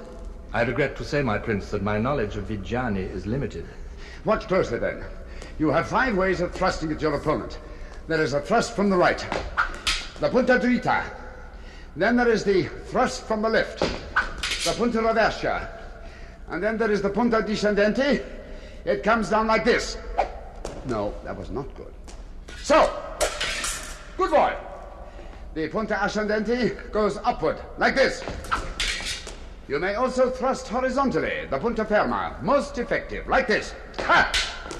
And finally, there is the lunge, the unanswerable punta sopramano. A hit, my lord. And that is diplomacy. You may leave me. Here, take my sword with you. Pick it up, you clumsy oaf. You better get your wound dressed. Well, Ambassadore, I think there is little to add. Remember, always get your man first. If you don't, he will probably get you. I shall bear that in mind, my prince. Always maintain your poise. Like a good swordsman, always keep a cool head. Assess the situation calmly before you strike. Acclimatize yourself fully to the local conditions and assess exactly how far it will be prudent for you to intervene in local political intrigues. As a means of disposing of opponents, assassination is often useful, but it's not the safest method. Yes, Your Excellency. Even more important is the art of acquiring influential friends. I shall be most affable. Affability alone is not enough.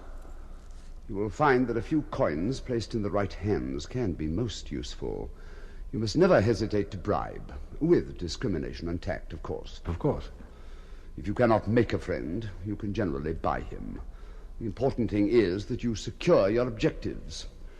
How you do this is a matter of small concern. Is all that clear? Perfectly. That will be all, then. You may leave. Your Excellency. Oh, yes. You are, of course, taking your cook along with you. Cook, my prince? But I have no cook. You will secure one. We cannot risk your being poisoned. Otherwise, you will travel alone. Except for my wife, of course. No exceptions, particularly wives. They have a tendency to gossip.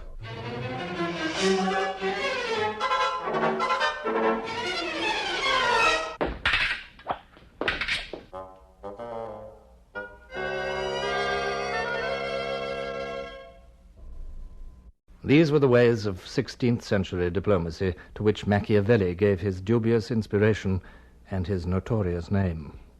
The sly and crafty prince conjured up by him in 1513 stalked through the unprincipled decades that followed, bending diplomacy to cunning and confusing cunning with statecraft. The Europe of the time, of course, with its power patchwork of feudal intricacies, was ideally suited to this view of my profession. This warrior or military view, as my friend Sir Harold Nicholson has called it. Fundamental to such a conception of diplomacy is the belief that the purpose of negotiation is victory, and the denial of complete victory means defeat. In this view, diplomacy is regarded as an unremitting activity directed towards ultimate triumph. This warrior view of diplomacy, of course, came quite naturally to emperors, kings, and princes. And since men and countries were regarded as being the absolute property of the ruling monarchs, I and my colleagues inevitably found that diplomacy became a problem of personalities and of intimacy. We could not be too squeamish about lying, spying, or stealing either documents or affections. And I, the diplomat, was no longer very young. Still, my country needed my services, and duty was duty.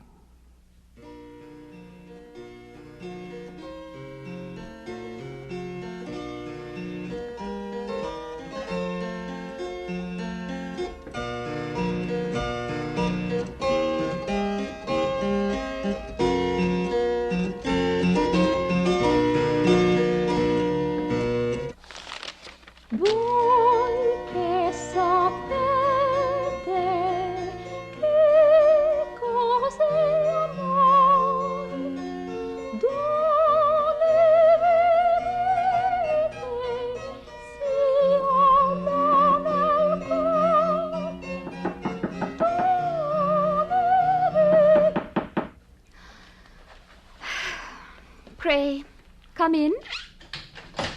Madame, I regret I'm a little late. Please accept my apologies and my compliments.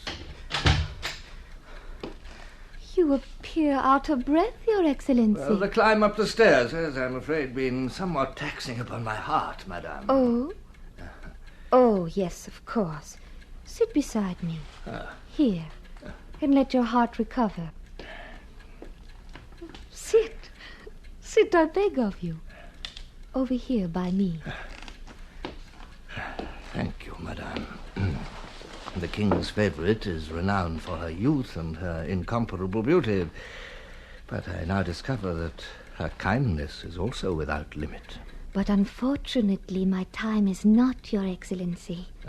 The king returns at nightfall, and so shall we get to the point of your visit? I must say, Madame, that for those of us who must pursue my profession, it is indeed refreshing to deal with one so understanding and so forthright. It makes matters so much easier. Oh. I have reason to believe, Madame, that the king received a communication last night, which I would... Which you would like to see?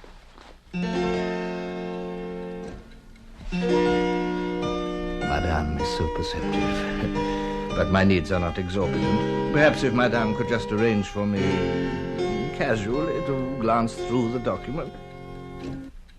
The king, Your Excellency, guards his secrets well. I am sure he has no secrets from you. His Majesty is indeed generous, but unhappily there are some small matters that I am forced to keep from him. Some small secrets that I may share only with you.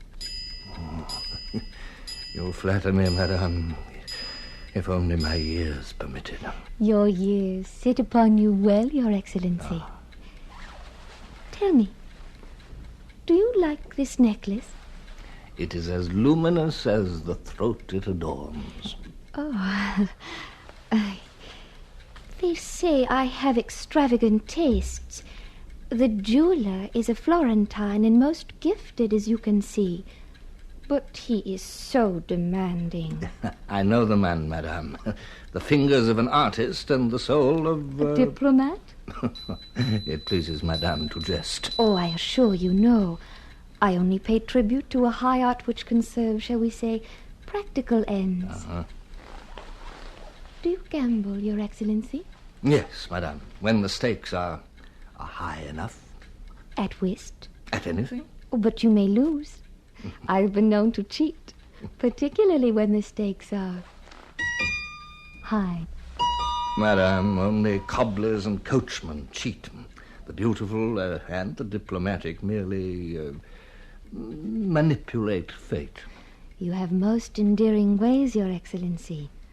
You might even win. Shall we draw the cards? I am entirely in your hands, Madame.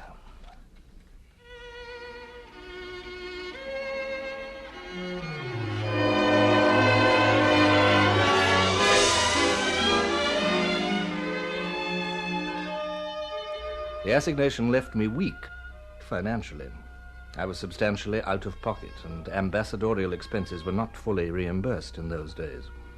But I at least could console myself with the thought that the king's favorite had been charming. Although my pocket was lighter, so at least was my heart.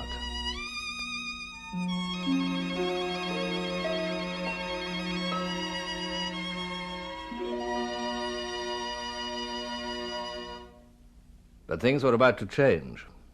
The stream of human events was flowing, and history was carving new channels through the granite of time. As conditions changed, so did the philosophy and practice of diplomacy. The process, of course, was not sudden.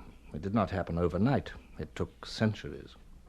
New forces were at work, with a new direction.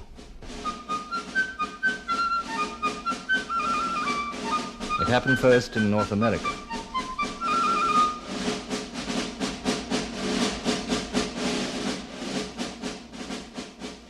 We hold these truths to be self-evident, that all men are created equal, that they are endowed by their Creator with certain unalienable rights, that among these are life, liberty, and the pursuit of happiness. That to secure these rights, governments are instituted among men, deriving their just powers from the consent of the governed.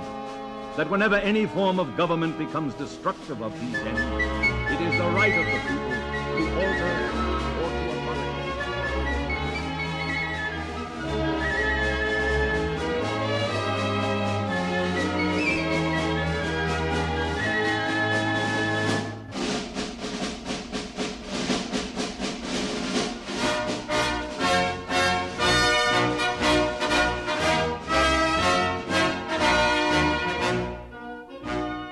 It happened then in France.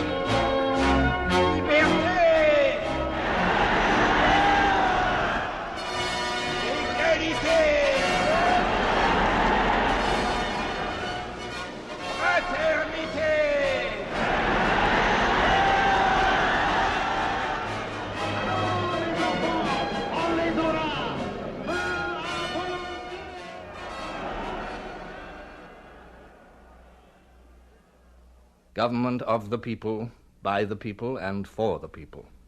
This also meant diplomacy of the people, by the people, for the people. Democracy dulled the glitter of Machiavellian intrigue. We ambassadors now had to deal not with kings divinely ordained, but with cabinets, replaceable by a vote. With the change of political systems, there had to be a change in diplomatic hearts. A new force had arisen which dragged diplomacy out of the scented boudoirs and the gilded ballrooms, right into the open marketplace of public opinion. It stood face to face with the man in the street, and the man in the street had much to do with another important man, the shopkeeper. Now, trade, Harry, my lad. It's trade, that's what I'm referring to. I'll be with you in just a moment, sir. As I was saying, I know what I know, and that is that this country has got to have trade, and then more trade, and after that, still more trade.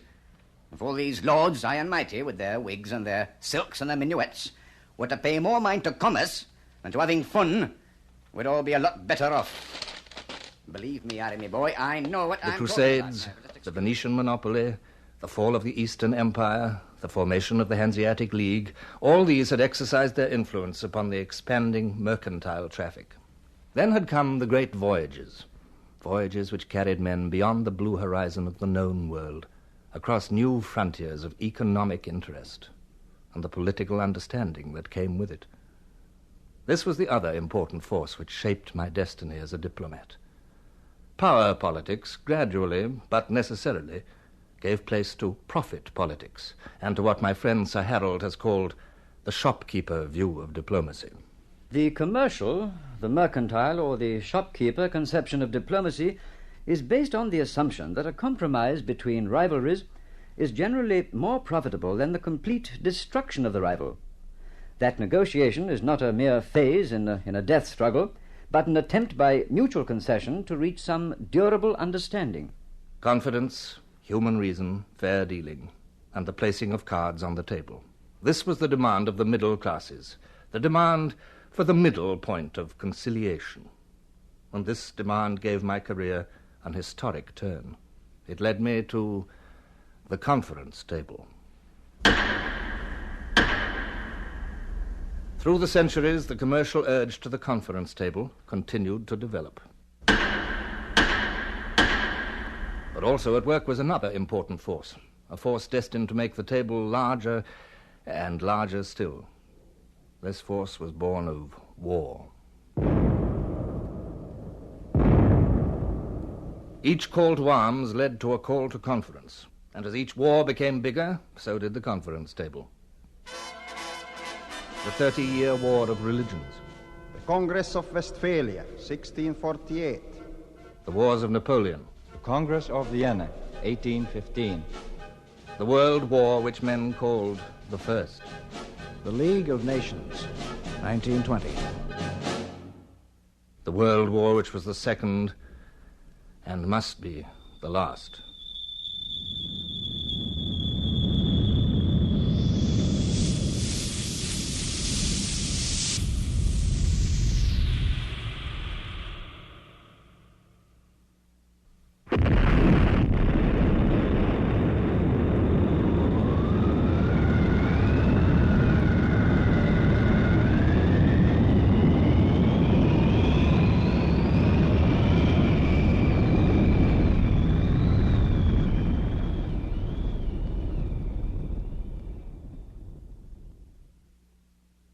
We, the peoples of the United Nations, determined to save succeeding generations from the scourge of war, which twice in our lifetime has brought untold sorrow to mankind, and to reaffirm faith in fundamental human rights, in the dignity and worth of the human person, in the equal rights of men and women and of nations, large and small, and to promote social progress and better standards of life in larger freedom, have resolved to combine our efforts to accomplish these aims.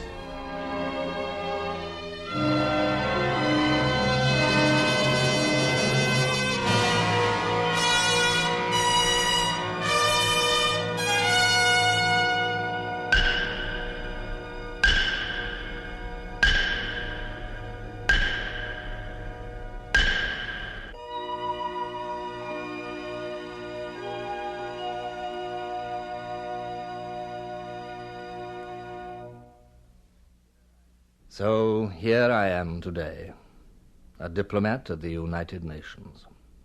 What is my job? International diplomacy.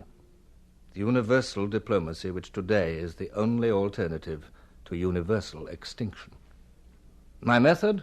The conference table. The table which today reaches right round the world.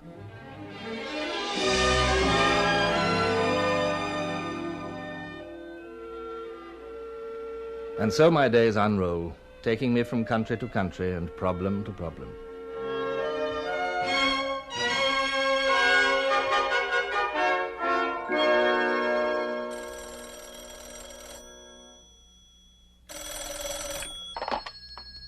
Yes? We have your reservation, flight 901 for Geneva, leaving at 2 p.m. tomorrow, sir. Thank you. To Geneva for the conference on the abolition of slavery.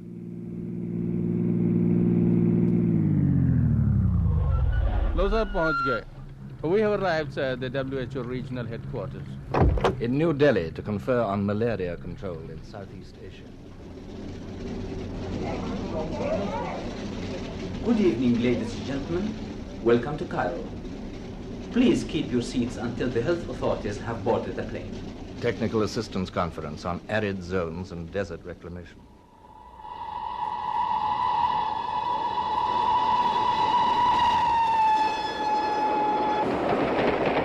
Paris, Gare Saint-Lazare, dans 3 minutes, messieurs, dames. The Secretary General's Advisory Committee on the Peaceful Uses of Atomic Energy.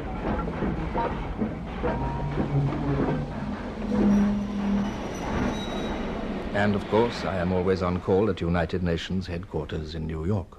Attention, may I have your attention, please?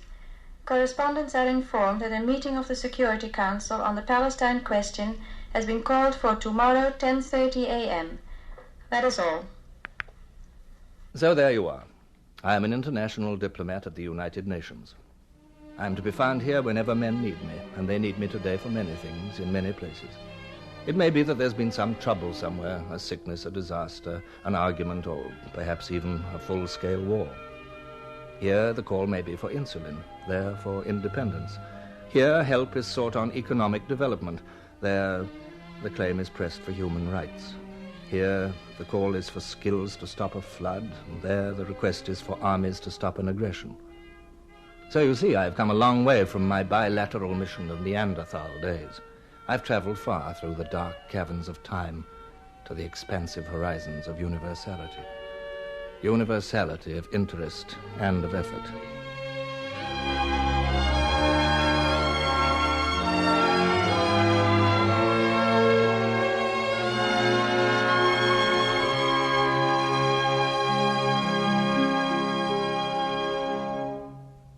What qualities am I required to possess today? What about my view that a diplomat's job is to gather secret information, be alert and cunning, steal relatives and gems, generally sow dissension? Shri Cortelia, your views, sir, were most Machiavellian, but I'm afraid that... Did someone mention my name, Machiavelli? Oh, Niccolo. My dear friend, I was only referring to the somewhat shady political philosophy to which you gave your name. You call it shady? I don't mind telling you, and Shri Cortelia here also, that you gentlemen made me suffer much in my career. What did we do? Both you gentlemen combined in the East and the West to give my profession a most dubious reputation. We were only trying to help you. I appreciate that, but fortunately for all of us, your views are no longer relevant. Times have changed. Today, I find the advice I get from the United Nations Secretary-General, Mr. Dag Hammarskjöld, infinitely more useful in the performance of my duties. Sir, Mr. Hammarskjöld? There is a widespread view that diplomacy is a game where it pays to be shrewd, where moral laws are somehow suspended, and where it is laudable to fool your adversary. Need I tell you that such a view is wrong? Diplomacy of this kind may yield temporary and limited successes, but it will never lay the foundation for lasting agreements or understanding. The highest qualities in politics and diplomacy are the highest qualities also in common life. Thank you, Mr. Hammarskjöld. Well, I think that settles it, my friends, don't you? Mm-hmm. The point is that the conditions of modern life make diplomatic integrity essential. Double-dealing is unprofitable. 19th century steam shrank the world and made the nations neighbors by necessity. Today, the 20th century atom has imposed a life-or-death partnership upon us all. That is why negotiation, conciliation, and honest compromise have become synonyms for continued existence. But tell me, how is it possible to conduct negotiations, as I believe you gentlemen do, within earshot of the whole world? This open diplomacy of yours. Can you really bargain out in the open with the whole world listening in on, I believe you call it the wireless? As a matter of fact, you're somewhat out of date, Shri Cortelia. We now not only practice our craft within earshot of the world, but under its very nose, eyes, to be more precise. Our conferences nowadays are not only broadcast, but televised. You mean you are actually watched while at work? By everybody? I should have found that most unnerving. The experience, Signor Machiavelli, is not without its points of interest. A famous colleague of mine, Mr. Lester B. Pearson, Canadian Secretary of State for External Affairs, recently amused himself with some thoughts on the subject. It is interesting to speculate on the effect of broadcasting and television on international conferences such as the United Nations Assembly. That effect seems to me to be fourfold. First, it keeps the delegates awake and forces them to look interested in what is going on. Secondly, it requires that they should be very careful about their doodling, now that we have those special television cameras that pick you up in detail at long range without the victim knowing anything about it.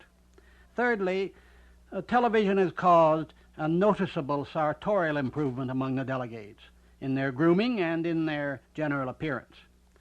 I'm told that it even improved mine. And finally, these new publicity devices have helped to popularize, and at times even, I suppose, to vulgarize the language and the methods of diplomacy. In earlier times, in those days of Cortelia and Machiavelli, diplomats were limited to mild and polite expressions such as distaste or deprecate. They regretted or they had the honor to differ. They made démarche, and they brought about détente. But those were the spacious, well-mannered, and easy-going days of diplomacy. We are at least franker now, frank at times to the point of ferocity. Thank you, Mr. Pearson. Frankness? Ferocity? Surely that's an exaggeration. Judge for yourself. I'll have the radio play back to you a few samples from public meetings in the not-too-distant past. Distortions, slanders, libels. A complete travesty of the facts. Effrontery, innocent, sweet-sounding propaganda maneuver. The yoke of Soviet domination. Bare-faced capitalist calumny. Upside-down language. A poor babble. A pack of lies. With lies. With lies. Enough, With lies. enough. Dio With lies. mio, what language. With Turn lies. that thing off. With lies. With lies. That certainly was hard on the nerves. I'm sorry to have exposed you to this, gentlemen, but in all fairness, I had to admit to this aspect of open diplomacy. Frequently, we have tended to talk at instead of to each other for its histrionic effect upon the gallery. That is exactly my point. It is for this reason that I always favored quiet diplomacy, behind closed doors and away from the public glare. I think, Shri Cordelia, that Mr. Hammersholt can set your mind at rest on that score also.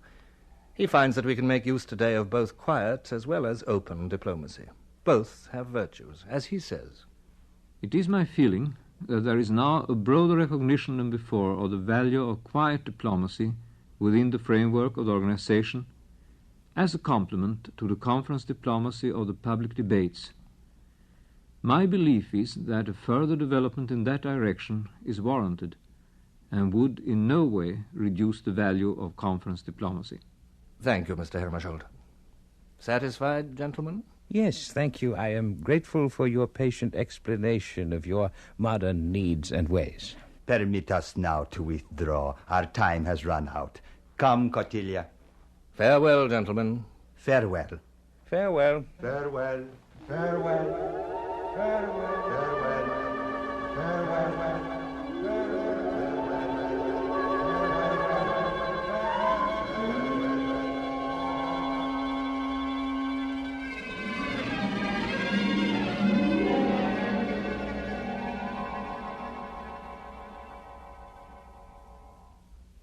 Ladies and gentlemen, the time for farewells has arrived. I, the diplomat, must also leave you now. I have spun before you the story of my historic years.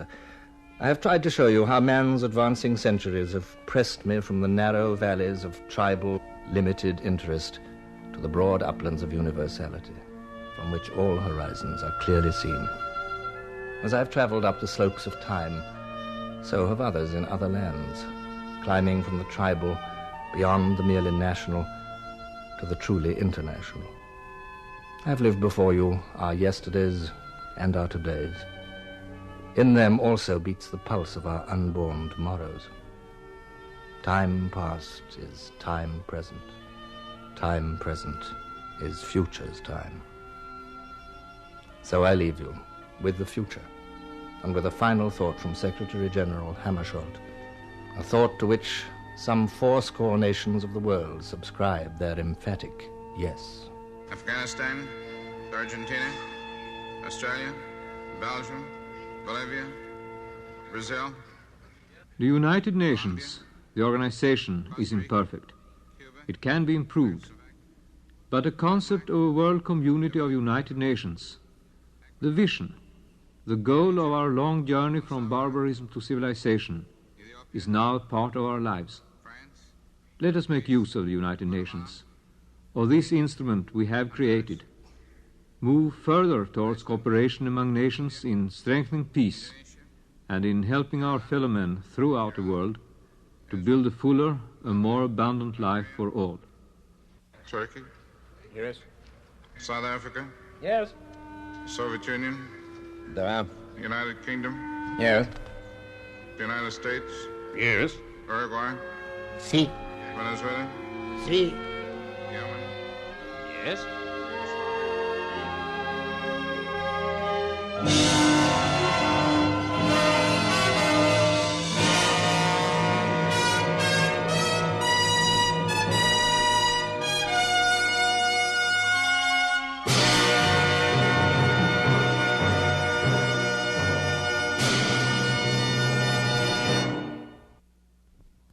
You have been listening to I, the Diplomat, a United Nations radio production commemorating the 11th anniversary of the United Nations, with the actual voices of Mr. Dag Hammarskjöld and Mr. Lester B. Pearson, especially recorded for this program.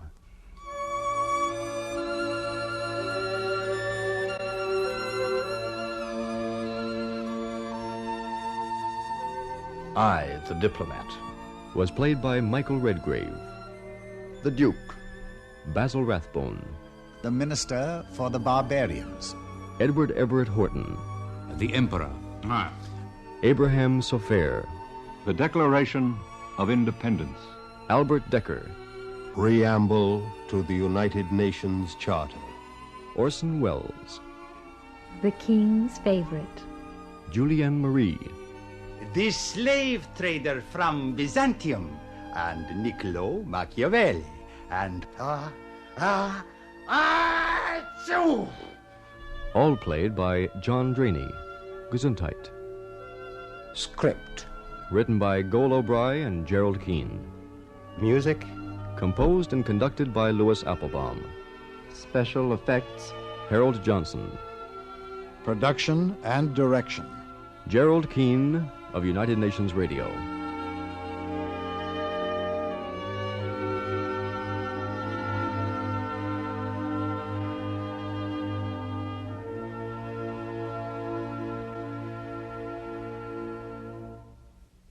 I, the Diplomat, is a transcribed feature presentation of ABC Radio. United Nations Radio presents the UN Story.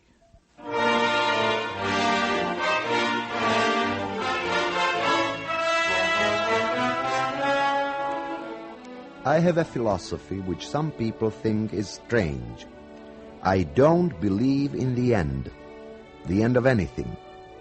If I see a piece of paper burning in the fire, I don't believe that is the end of it at all. Why is this? Because I once came to the end of my life, but it didn't end. You see, I'm still here. Today's UN Story presents Blanche Yerker and George Voskovich in What Follows the End. Many of us remember the wartime newsreels.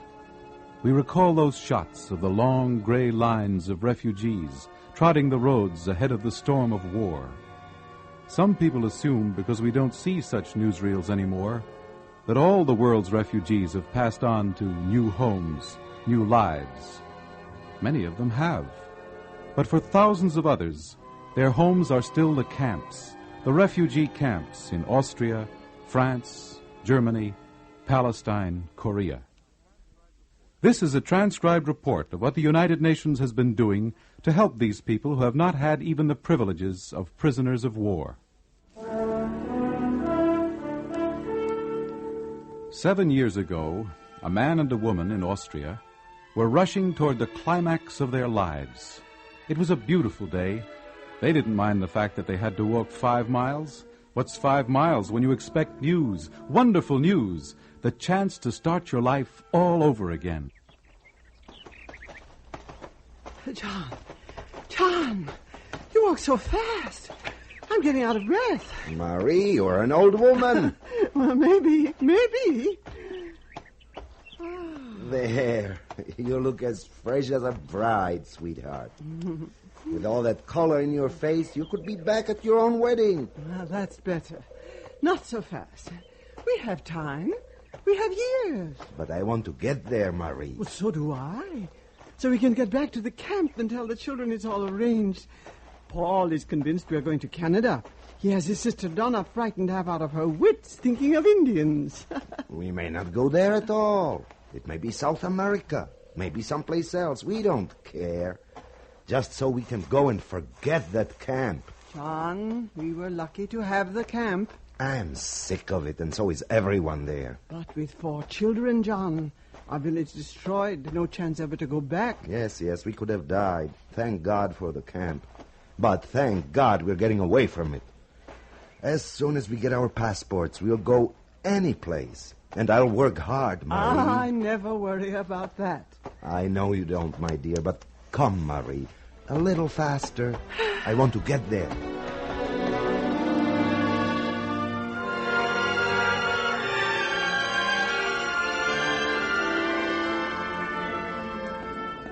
Yes, Mr. Bizocki, it's true. We are arranging passports for some of the refugees. Exactly what I heard. If they qualify. We are all healthy, don't worry. Now, I can't say exactly in what country you may be resettled. It doesn't matter. All I ask is a chance to take care of my family. He's a very good worker. Well, now, suppose we fill out the application. Now, the name, John Bizocki. And my wife, Marie Bizocki. The children, first Donna, then Celeste, Hilda, and the boy, Paul. Well, I'll finish your application first. Now, your age? 45. And health? Good. Let me see. Chest x-ray report. A scar on lungs. I'm sorry, Mr. Bizocki. Why should you be sorry? I'm perfectly well. That scar is years old. I haven't had TB since I was 20. Yes, I know, Mr. Bizocki, but please let me explain. You see, I said there might be passports if you qualified. And what is wrong? Well, there are certain restrictions. There are no sick people, no criminals. The governments of the countries accepting these refugees, they require these things, and one of the... But we are not criminals. We are well, as you can see. Yes, Mr. Bizocki, but the authorities do not pass on anyone with a lung scar. That's one of the restrictions.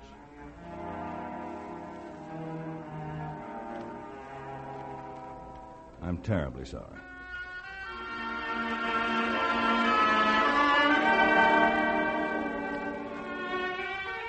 Two years later, and John Bizocki was 47.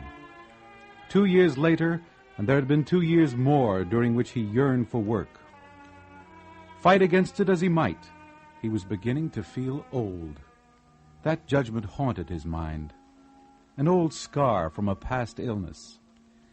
And then one day, as he was chopping kindling for the camp stoves, he was reminded of how much time had passed when his eldest daughter, Donna, came to talk to him, and he discovered she was no longer just a child. Father.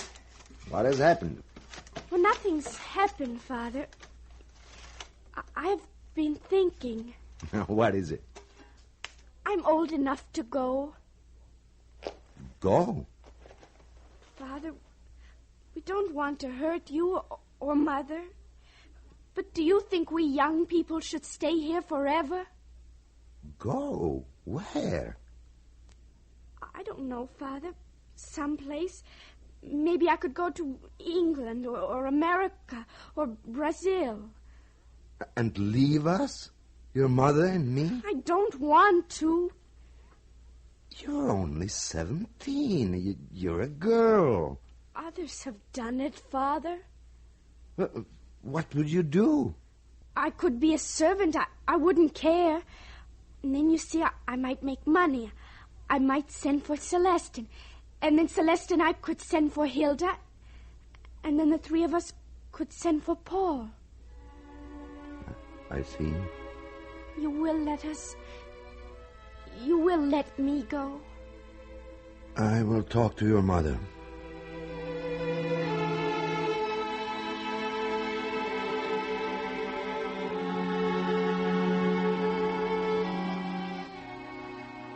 But, John, we don't even know where she would go. We don't even know what she would do. She's just a child. Keep walking, Marie. You'll freeze. You didn't say yes to her, John, did you? And I didn't say no. John, do you think I had children to send them away? Surely you can't believe they still don't need a father and mother? Listen to me, Marie. Their father and mother are dead. Don't say that. Casualties of war. We are here in our grave. Can you pretend that you and I are alive? That this is living? Am I any more use to my children than I would be if I were dead? What can I do for them? But maybe soon. Soon. Soon, more of this, that's all. Then you have lost hope. Of course I have. The world doesn't even know we exist. We are numbers on file in some faraway office. The world is thinking of more important problems. They consider this problem solved indefinitely. until we die and solve it completely. Can we ask the children to stay and wait for that? John, I can't help it. I know. Here comes Mr. Droshka. Can't we go some other way? I agree. It's bad enough without sympathy. Come, we'll go this way. John! John! He's calling. Walk faster. John! John Bizoki! He'll think we're avoiding him. Oh, we are. We mustn't hurt his feelings. We still have to live in the same room. Yes? What is it? Oh, I've been searching for you. Have you heard the latest foolishness? Heard what? These fools are torturing themselves again. Now they have a wonderful rumor. They say there is a man coming here to the camp. Another inspection? Oh, nothing as reasonable as that. A man from the United Nations. What does that mean? Now they are trying to believe the United Nations heard of us and that some kind of a refugee organization is going to give us help. Preposterous. What kind of help? Maybe some new patches for our blankets, or perhaps they are going to decorate the cemetery. Don't talk that way, Mr. Droshka. They may be people who have heard, who have sympathy. Why should they? I am a realist, my good woman. I think I know how I would feel if I were outside. Would I be concerned? I am not so sure. Tell us what you have heard. Is there such an organization? What kind of help do they say it will be? Oh, very logical. The scheme is to make us self-supporting. We will each exercise our skill, our trade. Can anyone remember when he had a skill or trade? All we have done here is chop wood. Will they send us the forests of Norway to chop, chop, chop? Oh, what foolishness. Marie, come with me. I want to know about this. John, do you think it can be true? If there is still a God. Hurry.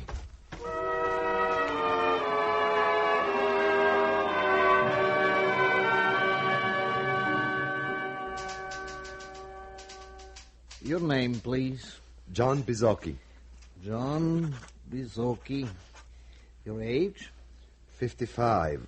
55. Thank you. State of health? Good. Medical history? Scar on lung. But that was more than 30 years ago. I've been perfectly well all these years. Really, sir, I can do anything. Now, Mr. Bizoki, that's all right. I understand what you're worried about. Even if the X-ray report prevented you from emigrating, it certainly doesn't keep you from joining our camp program. Then what can I do? I'm still strong. I have my wits. I want to work. Well, the United Nations High Commissioner for Refugees wants to help each person do what he may have been trained for. I was a printer. A printer? That's very good. Why? There's no press here. I have thought about it. So many things could be printed if there were.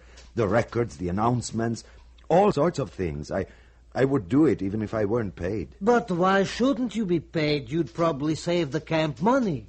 But where can I get a press? I have no money. I know. But we have a grant from the Ford Foundation in the United States of America for this purpose. They will pay for it? We can't help people to help themselves unless we can give them tools. You don't know what this could mean. I'd be alive again. Alive!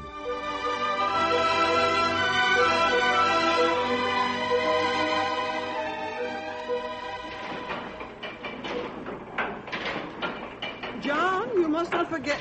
John, can you hear me? Wait till I stop this machine. What is it, darling? You must not forget the announcements of the new regulations for people leaving the camp. They want them tomorrow. It's all set up. They'll be next. Father? Yes, Donna? I finished proofing the pamphlet. Celeste is correcting the mistakes. Are you glad you didn't leave us, dear, and go far away across the seas? Oh, Father, you know I'm glad. The printing plant is so successful. I found my darling Hans because of it. The best typesetter in all Austria, and right here in our camp. Oh, I'm so very happy. And soon we shall have enough money to take a little home outside the camp. And our orders for printing will keep up, all those outside orders that come in now. And what's this, Donna? Something just came in? Oh, yes, Father. They want us to print their wedding announcements. They gave me the money. We'll make them beautiful. Do. It will make them so happy. And it will be just the practice we need for printing yours, Donnie. Maybe so. Really? Soon, I think. Marie, you here? John, you must finish the work on the press. They're waiting. Can't we stop to be happy? Do we need to stop for that? I'm happy all the time. I'm even feeling sorry for other people. I feel so good. All right, good old press, get going. I love you, too.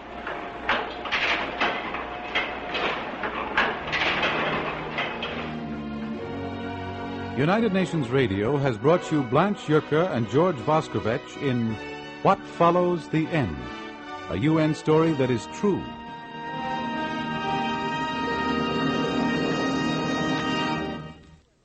The UN story is transcribed and produced by the international staff of United Nations Radio.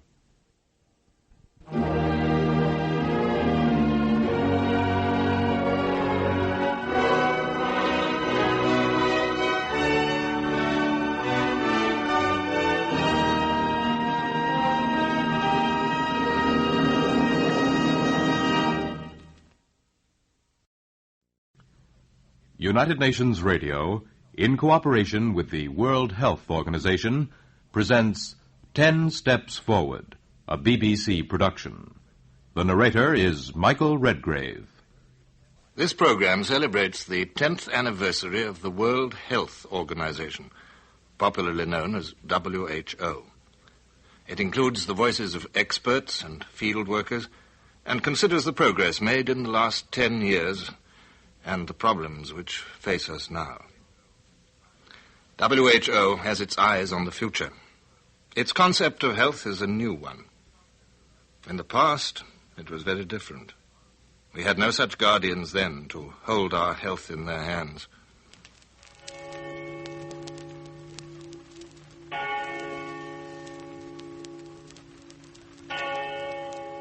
Bring out your dead. Bring out your dead. Bring out your dead. Death carts in the streets, red crosses of warning on the doors, corpses tumbled naked into the plague pits. That was London in 1665. Bring out your dead. Bring out your dead.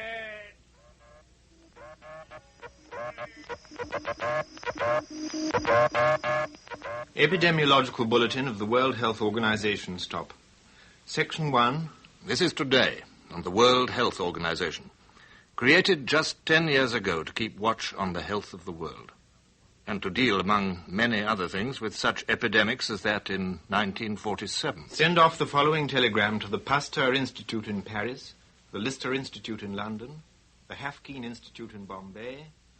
Seen this cable about cholera vaccine? Well, we've just 3 questions to answer. How much vaccine have we in hand? And how much more can we produce in a week? How soon can we get it to Cairo? It's quite an order.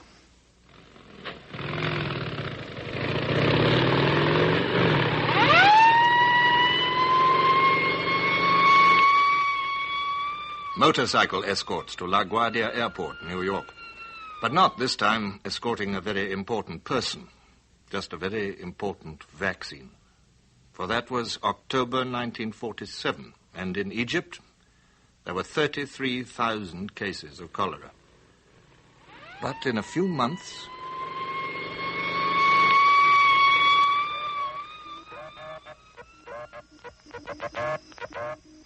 Geneva, February 18th, 1948.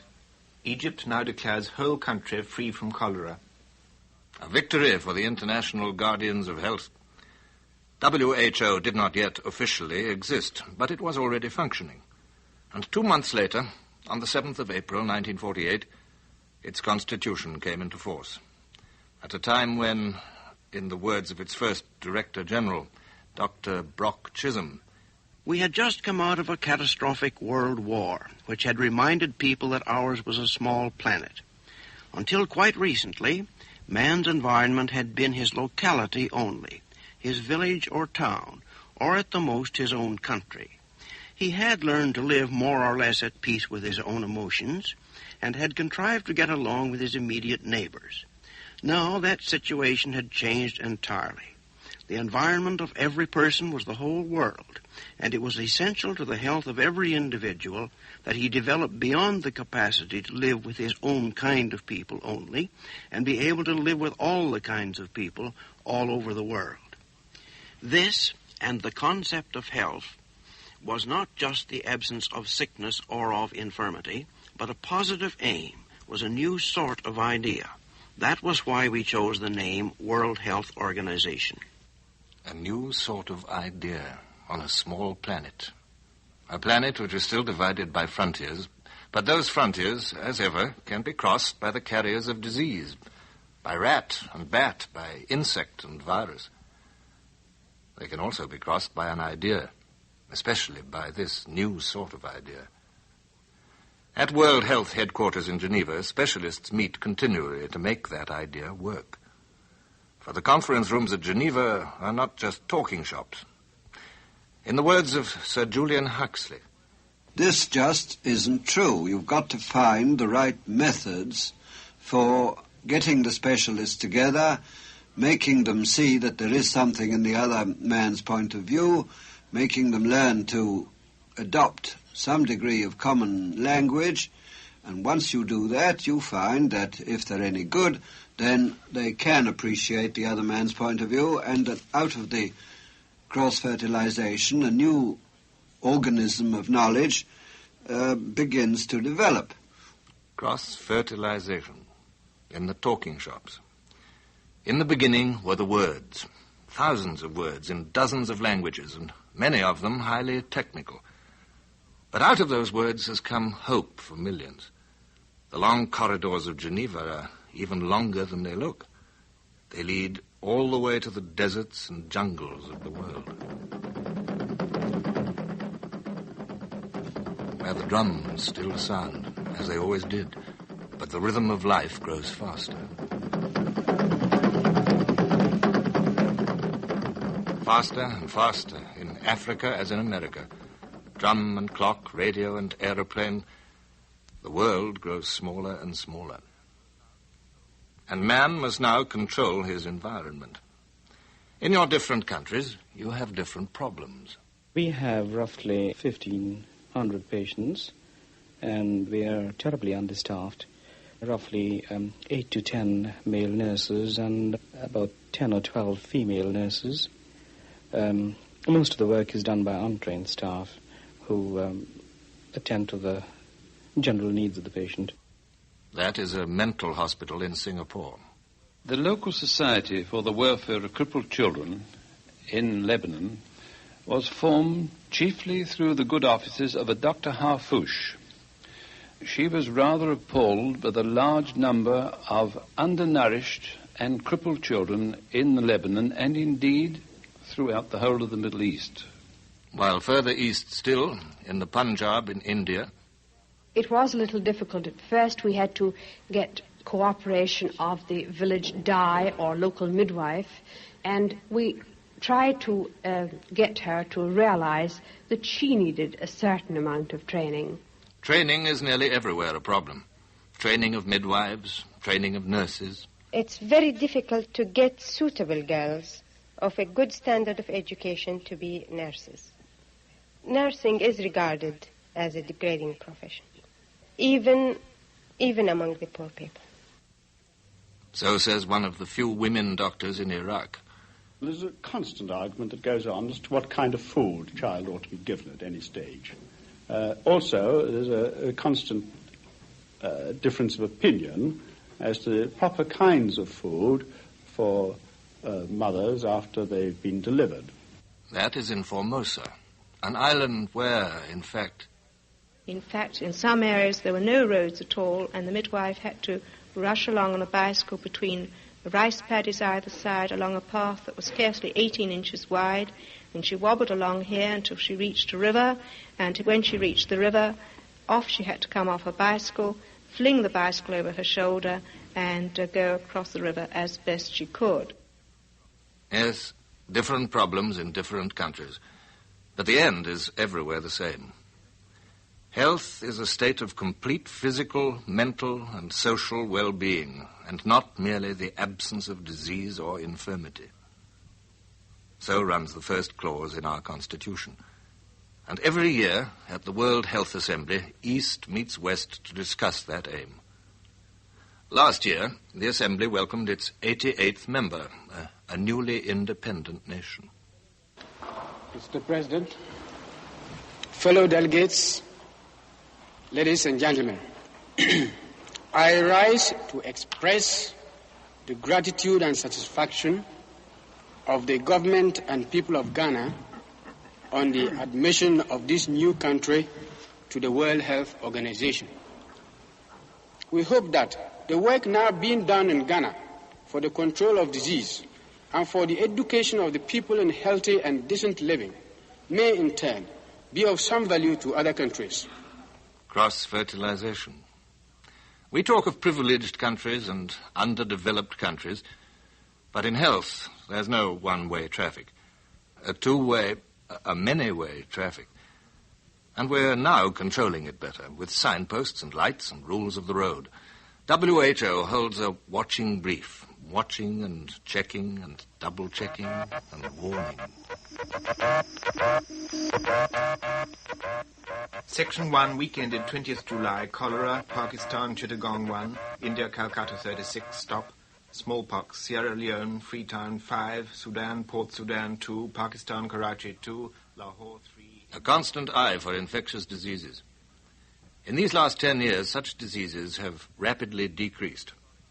Look at the historic scourges like cholera, typhus, smallpox, plague, relapsing fever, yellow fever.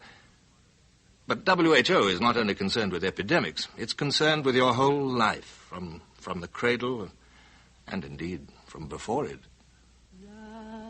Mein Prinzchen, schlaf ein, es ruhen nun Schäfchen und Vögelein. This cradle song used to be attributed to Mozart.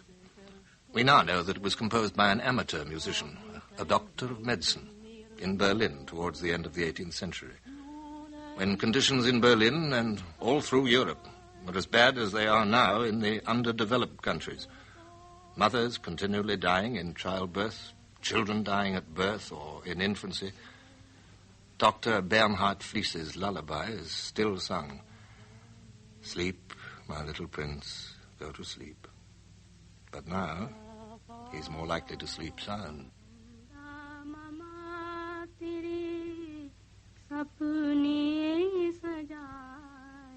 Sleep, come to the eyes of my child. Your uncle, the moon, will enrich your dreams. So Indian mothers sing in Hindi. But they and their children are still surrounded by perils. It is those perils that WHO is combating. The welfare of mother and child is one of its chief concerns. And already in many countries this work is bearing fruit. The child is more likely to sleep sound, the music less likely to break off.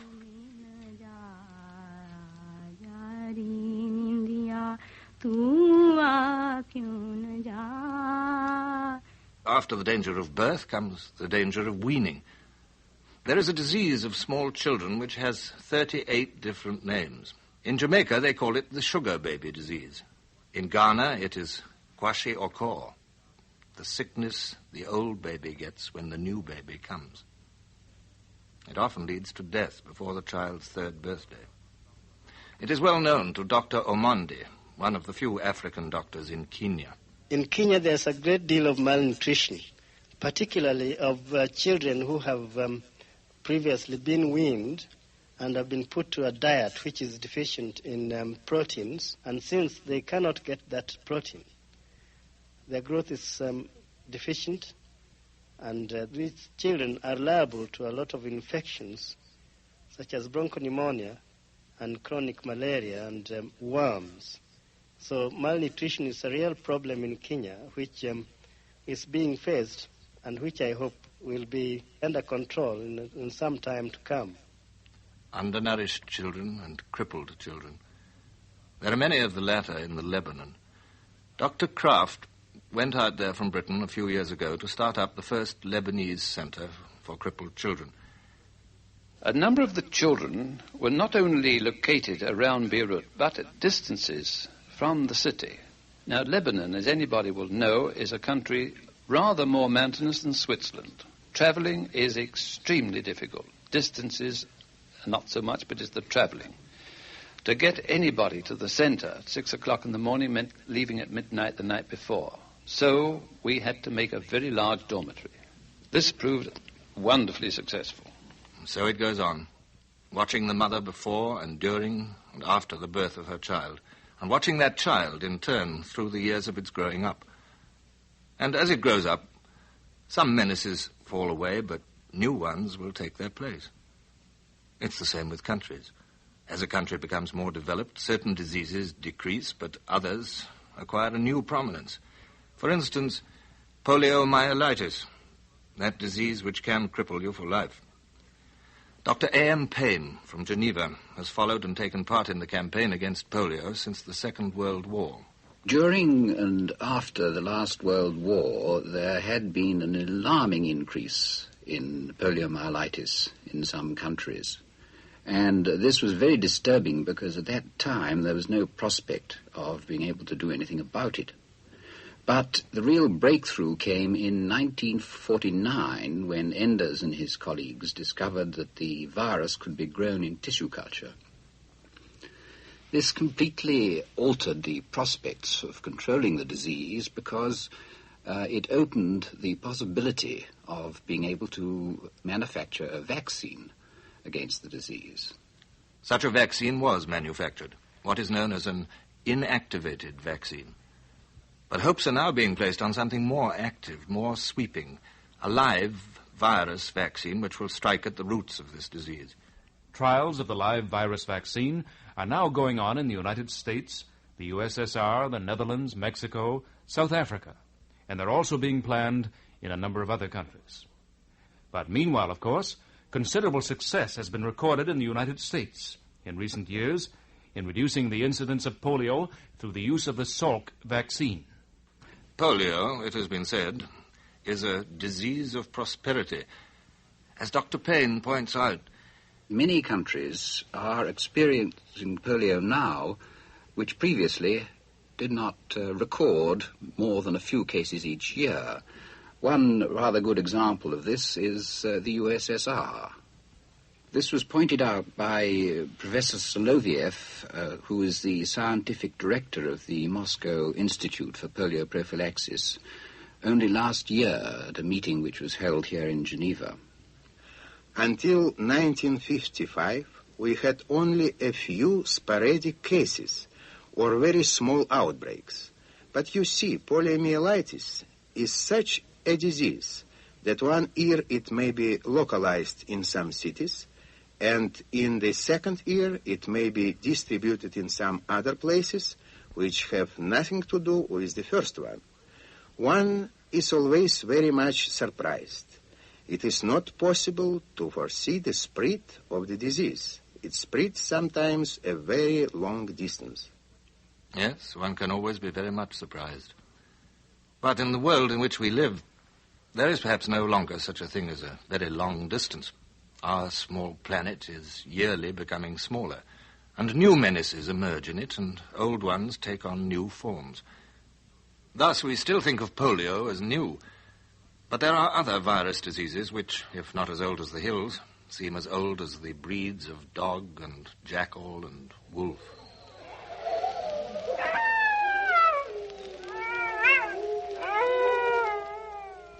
Yes, you can hear those all right. The age-old carriers of rabies, the disease that makes men foam at the mouth or freezes them into paralysis and death.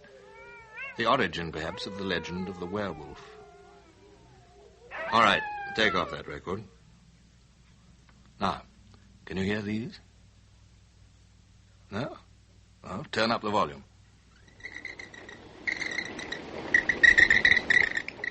You hear them now?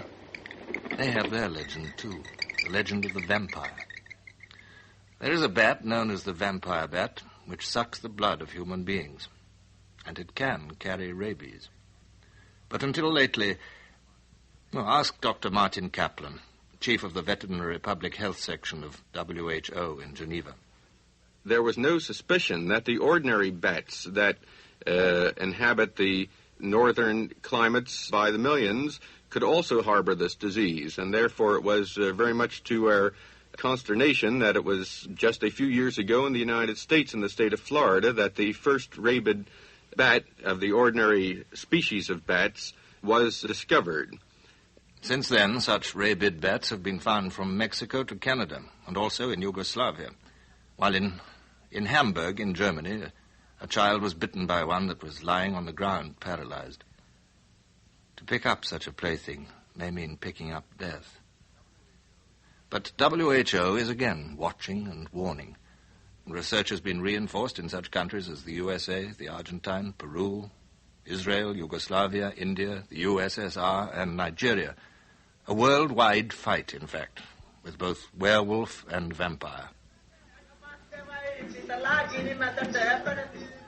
Just a moment. Stop that record. It was Louis Pasteur, 70 years ago, who started treating rabies scientifically.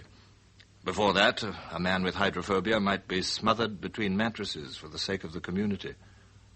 Earlier still, people had tried herbs or magic. The latter method is still used in many parts of the world. If every disease is a demon, then every demon, it is assumed, can be exorcised.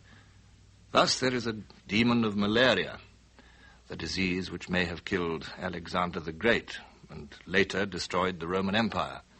A disease which is carried by mosquitoes and can spread like wildfire. In the words of Dr. P.F. Russell, a WHO consultant, so it goes, on and on, mosquito to man, until almost everyone in a community has the disease. Probably 200 million persons were infected with malaria in this way in 1955. Those who have malaria naturally become anemic. They lack vitality and ambition, can't farm or work properly, can't provide for their families, get into debt, or maybe die prematurely. Without doubt, malaria is bad for an individual, bad for a community, and bad for a nation. Or, as millions of its victims would call it, a demon.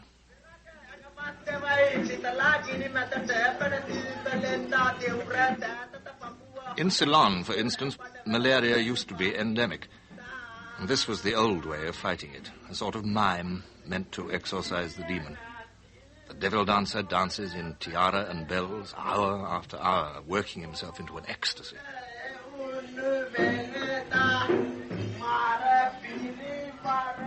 Well, too often the demon refused to be exorcised. In the middle 1930s in Ceylon, the malaria death roll was enormous. 10 years later, they took to DDT, and within 3 years the death rate was down by 82.5%. Ceylon was rightly proud of this achievement. Like many other countries, she assumed that the demon was now under control. The mosquitoes, it was thought, were defeated. But in regard to malaria, the word control is already out of date. On October the 7th, 1954, a report was received at WHO headquarters. It came from a Greek doctor, Peter Issaris, leader of the malaria team in Indonesia. On the north coast of Java, DDT resistance has appeared in Anopheles sundaicus. Which meant that everyone had to think again. Anopheles sundaicus is a malarial mosquito, and, according to this report, to this bombshell, it was breeding itself immune to insecticides. And this meant that within a few years this new breed of resistant mosquitoes would have multiplied to the point where it would menace mankind. So the World Health Assembly of 1955 made a very bold resolution. They resolved to eradicate malaria. And WHO now has a division of malaria eradication. Its director is Dr. Pampana of Italy. Well, I think that now you can say that the present policy of WHO is no longer control, but eradication.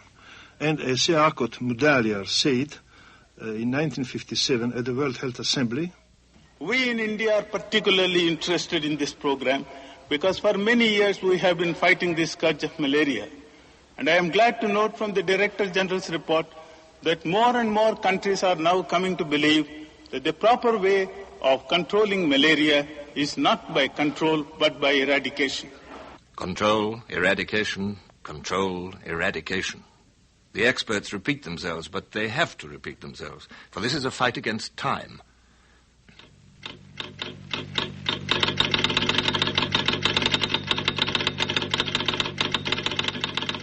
And there are other things, too, in this strange new world of ours, which involve a fight against time. Did you expect a clock? No. Those are Geiger counters, which represent a new kind of energy and involve a new attitude to time. This, people say, this is the atomic age. And for better or worse, they are right. And WHO, on behalf of one and all of you, is trying to bring this all-important question into the sphere of the knowable and controllable. Dr. I.S. Eve, who is now in the Director General's office of WHO at Geneva, was previously medical officer at Windscale. It was a logical transfer. His subject is radiation protection. One of the most important things we think we can do in this subject of protection is training. We are anxious that knowledge of protection measures shall spread across the earth as rapidly as the spread of atomic energy itself. Sir Henry Cowan, Chief Medical Officer of the Department of Health for Scotland, has made a very interesting statement at the last World Health Assembly. The future of the population of the world is indissolubly linked with the development of sources of nuclear energy. Exploitation of new sources of energy, which will flow and develop from the first halting steps in the use of fission processes, can bestow ineffable benefits on mankind. The evolution of these processes can be left to the nuclear physicist, but the hazards are the concern of the biophysicist and the health worker. The hazards are the concern of all of us.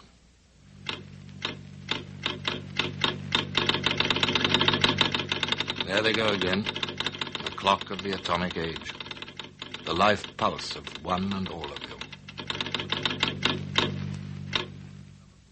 And to some of you, this pulse seems feverish.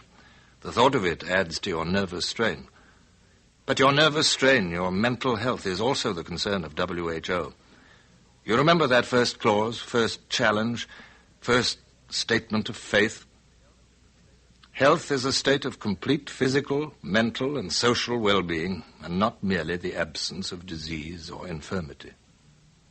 No, not merely the absence. Here, as elsewhere, we cannot afford to be negative. We cannot go back to the old days. Bring out your dead! No, you're living. Take off that tolling bell. And now put on another record. Another record from Ceylon, but this time not a devil dance.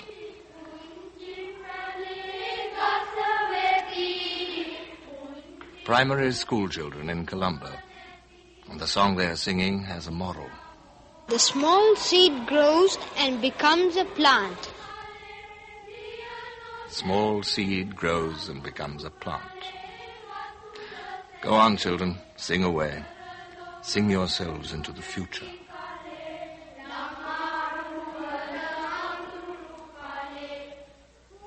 Yes, we must bring out our living in every sense, physically, mentally, socially.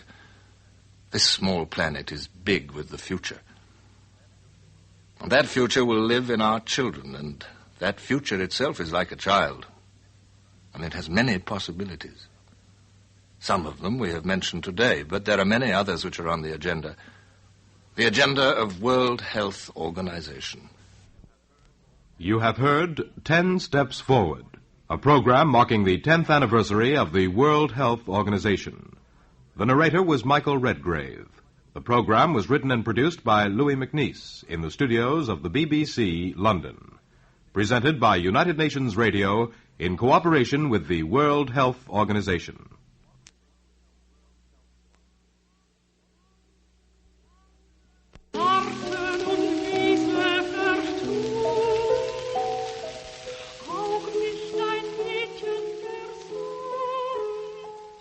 You have heard 10 Steps Forward, a program marking the 10th anniversary of the World Health Organization.